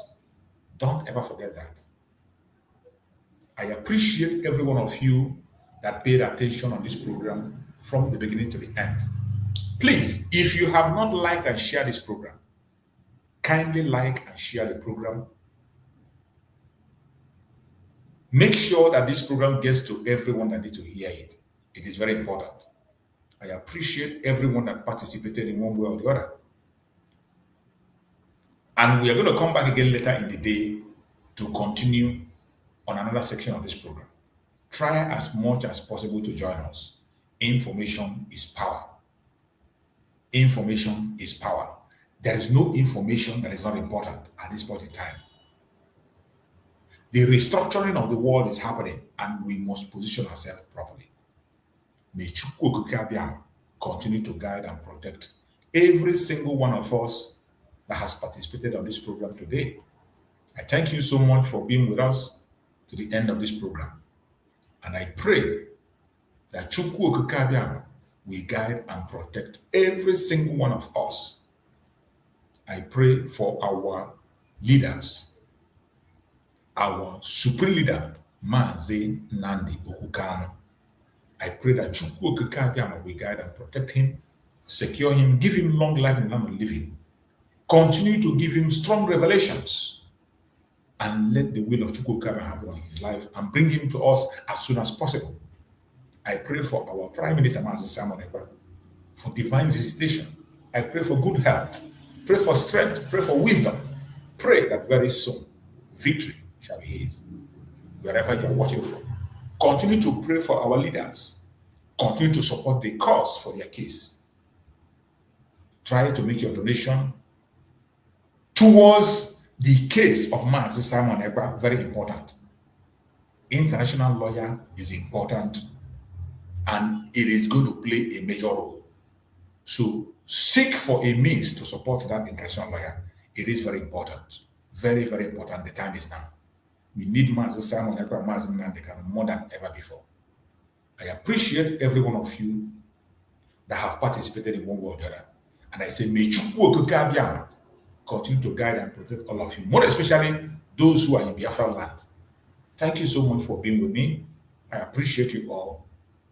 No weapon formed or fashioned against you shall prosper, and no weapon formed or fashioned against our leaders shall prosper. Thank you so much for being on this program. I will see you again later in the day by the grace of Chukwu. Thank you so much and stay safe. Bye, everybody. See you later.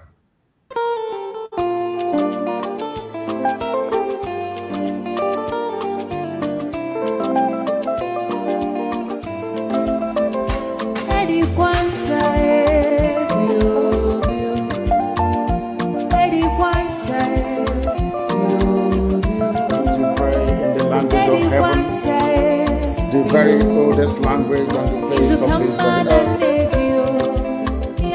Chiko kikabia mapuni ngeni me chineke ngende sona efewe na isiala nina ina koza hanso ya mbuni onanye na jama we na nzobe zibali anyana ge farusi obona nege ole kali ngeni ne kale kama obona kale obia mlendi nden so na kriya na isiala ni obadi ndo no totoa eyi aba no wanene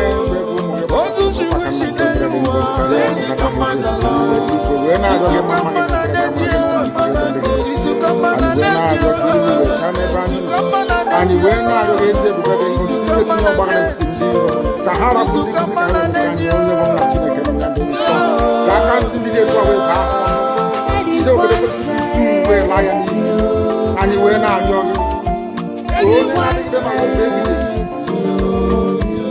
Be connected with make a difference with your source and the normal and you were not young.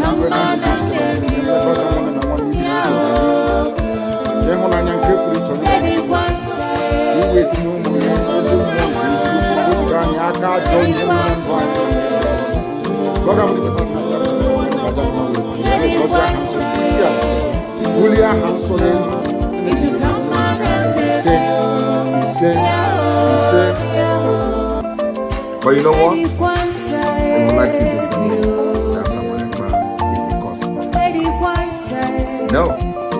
I am the solution, and the only way they can get to you is by kicking me out, which is not. I have come. Look what you do. After I am done with Nigeria, Biafra will be free and enjoy freedom. Biafra will know the importance of freedom and what I in 5 years to come. Thank you.